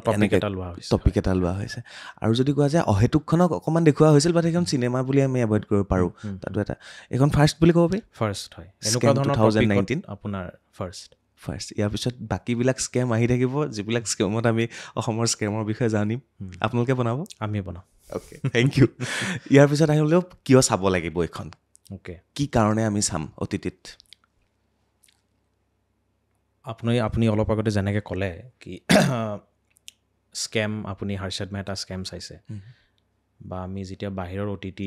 ছিৰিজবোৰ চাওঁ আৰু আমি ইয়াৰে যোনটো ৱেব ছিৰিজ চাওঁ তাত এটা বহুত ডিফাৰেঞ্চ থাকে আমি ইয়াতে ৱেব ছিৰিজবোৰ কি হয় চিনেমাৰ নিচিনাই বনাই আছোঁ এতিয়াও মই যেনেকৈ অলপ আগতে ক'লোঁ কি চিনেমা আৰু ৱেব ছিৰিজৰ ডিফাৰেঞ্চটো আমি গম পোৱা হোৱা নাই তো মই কিমান পাৰিছোঁ নাজানো ট্ৰেইলাৰটোত চাগে সেইকাৰণে আপুনি সেই কোৱালিটি বা আউটপুটটো দেখা পাইছে প্ৰডাকশ্যন ভেলিউটো ইউজুৱেলি আপোনাৰ ৱেব ছিৰিজত প্ৰডাকশ্যন ভেলিউটো সদায় কম থাকে বা বহুত টাইট বাজেটত কাম কৰা হয় তাৰ কাৰণে আমি সেই লেভেলটো মেটচ কৰিব নোৱাৰোঁ তো এইটো ট্ৰেইলাৰটো চাই এতিয়া মই এনেকুৱা মানে আমি এটা অসুবিধাত পৰিছোঁ ভালো লাগিছে বহুত মানে ভাবি আছে হলত আহিব মই যদি মই আপোনালোকৰ ট্ৰেইলাৰটো ইউটিউবত আছে তাত মই কমেণ্টখিনি পঢ়িলোঁ গৈ পেলাই বহুতে কৈছে ইমান ভাল কোৱালিটি আৰু ইমান ডেফটত গৈ এখন বনোৱা হৈছে কিয় এখন হলত ৰিলিজ কৰা নহ'ল প্ৰশ্ন তাতে সুধিছে এইটো মোৰ প্ৰশ্ন নহয় পাব্লিকৰ প্ৰশ্ন আপোনাৰ হলত এখন চিনেমা ৰিলিজ কৰিব লাগিলে বিশেষকৈ বৰ্তমান অসমীয়া চিনেমা যদি হয় আপুনি বিভিন্ন এছপেক্ট টাচ কৰিব লাগে তাতে অকণমান ফেমিলি ড্ৰামা ৰোমেন্স আৰু এটা কমপ্লিট হোলচাম কাহিনী লাগে যোনটো আমি এটা পৰিয়ালৰ লগত গৈ চাব পাৰোঁ যিহেতু আমাৰ হল কম বা অডিয়েঞ্চো মই কম বুলিয়ে ক'ম কাৰণ অসমীয়া চিনেমা অকল অসমীয়া মানুহে চায় ৱেব ছিৰিজৰ মাধ্যমেৰে প্ৰথম কথা আমি সেই বেৰিয়াৰটো ব্ৰেক কৰিছোঁ আমাৰ কাহিনীটো এটা লিনিয়াৰ ৱেত গৈ আছে য'ত আমি বাকীবোৰ ইম'শ্যনছ বেছি টাচ কৰিব লগা হোৱা নাই যেনেকৈ মই স্কেমৰ যদি এক্সাম্পল দিওঁ তাতে ফেমিলিৰ ড্ৰামাও আছে হেৰিও আছে কিন্তু মেইন যোনটো আপোনাৰ কাহিনী সেইটোৰ মানে গতিটো নিচিঙাকৈ সেইটো গৈ থাকে আমাক এনেকুৱা নহয় কি আমি কমেডি দৰকাৰ হৈছে কাৰণে গান আমি লাগে কাৰণে দিব লাগে চিনেমা এখন হ'লে বিভিন্ন এলিমেণ্ট আহি যায় আপুনি নিবিচাৰিলেও আপুনি দিব লাগে কমাৰ্চিয়েল এছপেক্টটো চাই চ' সেইকাৰণে আৰু মই আৰু এটা বস্তু মানে মই বিচাৰিছিলোঁ কি মানুহৰ হাতে হাতে এতিয়া মোবাইল আহি গ'ল তো চিনেমা হলৰ বহুত অভাৱ আমাৰ ইয়াতে তো চিনেমা এখন বনালেও কি হয় বহুত মানুহে চাব নাপায় এতিয়া মোৰ নিজৰ গাঁও মুকালমুৱা ইমান ডাঙৰ এৰিয়া ইমান মানুহ আছে চিনেমা হল নাই বা বিদুৰ ভাই চাব পোৱা নাই তো সেই সমস্যাটোৰ কাৰণে আমি ভাবিলোঁ কি এটা যদি OTT প্লেটফৰ্ম বনোৱা যায় তেতিয়া কি হ'ব সেইখিনি মানুহ আমি টাচ কৰিব পাৰিম কাৰণ হাতে হাতে মানুহৰ মোবাইল আছে আৰু মোবাইলত যাবৰ কাৰণে ইজি হৈছে এতিয়া আজিৰ টাইমত নিশ্চয় নিশ্চয় নিশ্চয় মই এটা কাম কৰোঁ ট্ৰেইলাৰটো উলিয়াওঁ তাত থকা কেইটামান কুৱেশ্যন আপোনাক সোধোঁ অ'কে ট্ৰেইলাৰটো ইমান ধুনীয়াকৈ দেখুওৱা হৈছে তাত আপোনাৰ নাম লৈ পেলাইও বহুতে কমেণ্ট কৰিছে চ' ইম্প্ৰেছিভ বাই ইয়'ৰ ৱৰ্ক RK মেম আপোনাৰ কথাই কৈছে চাগে keep up the great work ma'am বুলি কোৱা নাই মামা বুলি লিখিছে নেকি মামা লিখিছে কমেণ্ট বহুতখিনি আছে মই গোটেইখিনি নপঢ়োঁ দুটামান কমেণ্ট উলিয়াই লৈছোঁ দিনক দিনে ভাল ভাল ছবিয়ে অসমীয়া চলচ্চিত্ৰ জগত আগবাঢ়ি যাওক জয় আই অসম অসমীয়া চলচ্চিত্ৰ জগতলৈ এখন নতুন চিনেমা বুলি তেওঁ কৈছে বাট উপহাৰ দিব বুলি আশা থাকিল এনেকুৱা ধৰণৰ শেষৰ ফালে কেইটামান লিখিছে ইমান ধুনীয়া স্ক্ৰীন প্লে ইমান ধুনীয়া অভিনয় ইমান মানে গোটেইখিনি কৈছে হলত কেলে ৰিলিজ নহ'ল মই ইতিমধ্যে কৈছোঁ তাতে নিপু আৰু বেতালে অভিনয় কৰিছে তেওঁলোককো খুব কমেণ্ট কৰিছে মেনশ্যন কৰি এনেকুৱা ধৰণৰ এইবিলাকে এটা পজিটিভ ভাইব পায় আপোনালোকে ডেফিনেটলি পজিটিভ হয় আৰু ট্ৰেইলাৰটো দিয়াৰ পিছত একচুৱেলি সেইটোলৈ ৰৈ থকা যায় কি মানুহে কি এক্সপেক্টেশ্যন ভালো দিছে বেয়াও দিছে তো দুটাই একচেপ্ট কৰি লৈছোঁ আৰু চোৱাৰ পিছত আৰু কি আহে চাওঁ অ'কে কেইটা এপিছ'ড আৰু কিমান দৈৰ্ঘ্য আমাৰ প্ৰায় 25 মিনিটৰ পৰা আধা ঘণ্টা আপোনাৰ 4টা এপিছ'ড এইটো পাৰ্ট 1 স্কেমৰ আৰু আহিব শ্বুটিং কৰা নাই কিন্তু অলৰেডি আমি সেইটো আকৌ বেলেগ স্কেম আহিব এইটোৰে কণ্টিনিউটি হ'ব অ'কে চ' আৰু এটা কথাই সুধি থওঁ আপোনাক অসমৰ OTT প্লেটফৰ্ম আৰু অসমত ৱেব ছিৰিজ ভৱিষ্যত কিমান কেনেধৰণে আগবাঢ়িব বুলি আপোনাৰ এটা পৰিকল্পনা আছে কেনেকৈ চাইছে গোটেই বস্তুকে মই যদি আমি চাওঁ আপোনাৰ নেটফ্লিক্স এমেজন প্ৰাইমকে আদি কৰি আপোনাৰ গোটেইকেইটা আগশাৰীৰ যোনকেইটা OTT প্লেটফৰ্ম আছে নেশ্যনেল লেভেলত বিভিন্ন ধৰণৰ ৰিজনেল কণ্টেণ্ট আপুনি পাব একদম বাংলা মাৰাঠী মালয়ালম কিন্তু অসমীয়া কমাৰ্চিয়েল প্ৰডাক্ট নাই মানে এৱাৰ্ড পোৱা 4-5খন চিনেমাৰ বাহিৰে কমাৰ্চিয়েল প্ৰডাক্ট আপুনি একো নাপায় তো মই ভাবিলোঁ কি আমি OTT প্লেটফৰ্ম এটা নিজৰ বনাই ভৱিষ্যতলৈকে যদি আমি পেন ইণ্ডিয়া যাব পাৰোঁ আজি আৰম্ভ কৰিছোঁ অসমেৰে যতীন্দাক লৈছোঁ কালিলৈকে বাহিৰৰ অভিনেত্ৰী লৈ চ' প্ৰচেষ্টা সেইটোৱে কি অকল অসমে নহয় অসমৰ বাহিৰলৈকেও যাতে আমি যাব পাৰোঁ কিবা প্লেনিং কৰিছিলে নে হিন্দীত বনাব পৰা লেংগুৱেজ আমাৰ প্লেনিং যথেষ্টখিনি আছে প্ৰথমতে কি হয় ঘৰৰ মানুহখিনি একচেপ্ট কৰাটো খুব দৰকাৰ বাহিৰত যোৱাৰ আগতে ঘৰৰ মানুহখিনি যেতিয়া আমাক ভাল পাব ছাপোৰ্ট কৰিব আমি ডেফিনেটলি আৰু আগুৱাই যাব পাৰিম অকল আপোনালোকৰ টপিক স্কেমে কিয় স্কেমেৰে আৰম্ভ কৰিছোঁ প্ৰযোজক অভিজিত শৰ্মা অ'কে তো তেখেত জড়িত সদায় স্কেমবিলাকৰ লগত গম পাইছোঁ চ' তেখেতৰ কাহিনী তেখেতৰ প্ৰযোজনা স্কেমেৰে আৰম্ভ কৰিছোঁ কিন্তু বেলেগ বেলেগ কাহিনীও আমি লৈছোঁ অকল স্কেম বুলিয়ে নহয় স্কেম আমি বনাই যাম বছৰত এখন দুখন স্কেম আহিব অ'কে কিন্তু বেলেগ বেলেগ এক্সপেক্টবিলাকো আমি চুই যাম আৰু কেইটা লাষ্ট প্ৰশ্ন আটাইতকৈ এইখন বনাওঁতে আটাইতকৈ ভাল লগা মুহূৰ্ত কি আৰু আটাইতকৈ মানে ৱৰ্ষ্ট আৰু নাই চলি গ'ল আৰু কেনেকুৱা এক্সপিৰিয়েঞ্চটো অ'কে ভাল লগা মুহূৰ্তটো আছিলে যেতিয়া যতীন্দাৰ তাত স্ক্ৰিপ্ট লৈ গৈছিলোঁ তেতিয়া প্ৰতিজন অভিনেতাই যেতিয়া আমি স্ক্ৰিপ্টখন লৈ যাওঁ সিহঁতে এটা কথাই সোধে কি মই কেনেকৈ ওলাম মোক কেনেকুৱা দেখিব কিন্তু যতীন্দাই মোক কৈছিলে কি যোনটো বিভূতিদাৰ কেৰেক্টাৰ সেইটো অকণমান ষ্টাইলিছ কেৰেক্টাৰ আৰু আমি বহুত চিনছ আমি হোটেলত শ্বুট কৰিব লগা হৈছিলে তো যতীন্দাই কৈছিলে কি ভাল হ'ব লাগিব নহয় অকল মোৰ চিনছখিনি ভাল হ'লে নহ'ব বিভূতিৰ কেৰেক্টাৰটো বহুত ইম্পৰ্টেণ্ট ভালকৈ শ্বুট কৰিব লাগিব আৰু সেইখিনি সময়ত আমি কোনো হোটেলে আজিকালি পাৰ্মিশ্যন নিদিয়ে কেমেৰা সোমাবৰ কাৰণে বিভিন্ন গম পাইছে আপুনি তো আমি ষ্টাৰ হোটেল এখনত মই নামটো নকওঁ যতীন্দাই ফোন কৰি কৈছে কি মোৰ প্ৰডাকশ্যন আমি কৈছোঁ যতীন্দাৰ নামত ৰুম বুক কৰিছোঁ তেতিয়াহে আমি শ্বুটিং কৰিব পাইছোঁ তো সেইটো মোৰ কাৰণে এটা বহুত ভাল লগা এক্সপিৰিয়েঞ্চ কি প্ৰথম কামটোতে মই ইমানখিনি মানে হেল্প পাইছোঁ যতীন্দাৰ চ' বেছি দীঘলীয়া নকৰোঁ আশা কৰিছোঁ স্কেম 2019 ৰাইজে আদৰি লওক ৰেড চিনেমাজত গৈ এপ ষ্ট'ৰ বা প্লে ষ্ট'ৰত গৈ কিনে ৰেড চিনেমাজ ডাউনলোড কৰক তাৰপিছত 69 ৰুপিজ দি আপোনালোকে অনলি 69 অনলি 69 69 কেলে 100 হ'ব পাৰিলেহেঁতেন 6 আৰু 9 সেইটো কিবা এটা কিবা এটা আমি নিউমাৰলিজিকেলি মানে হেৰি কৰি বনাইছোঁ আৰু 9/6 লাক্সাৰী অ'কে এনিৱে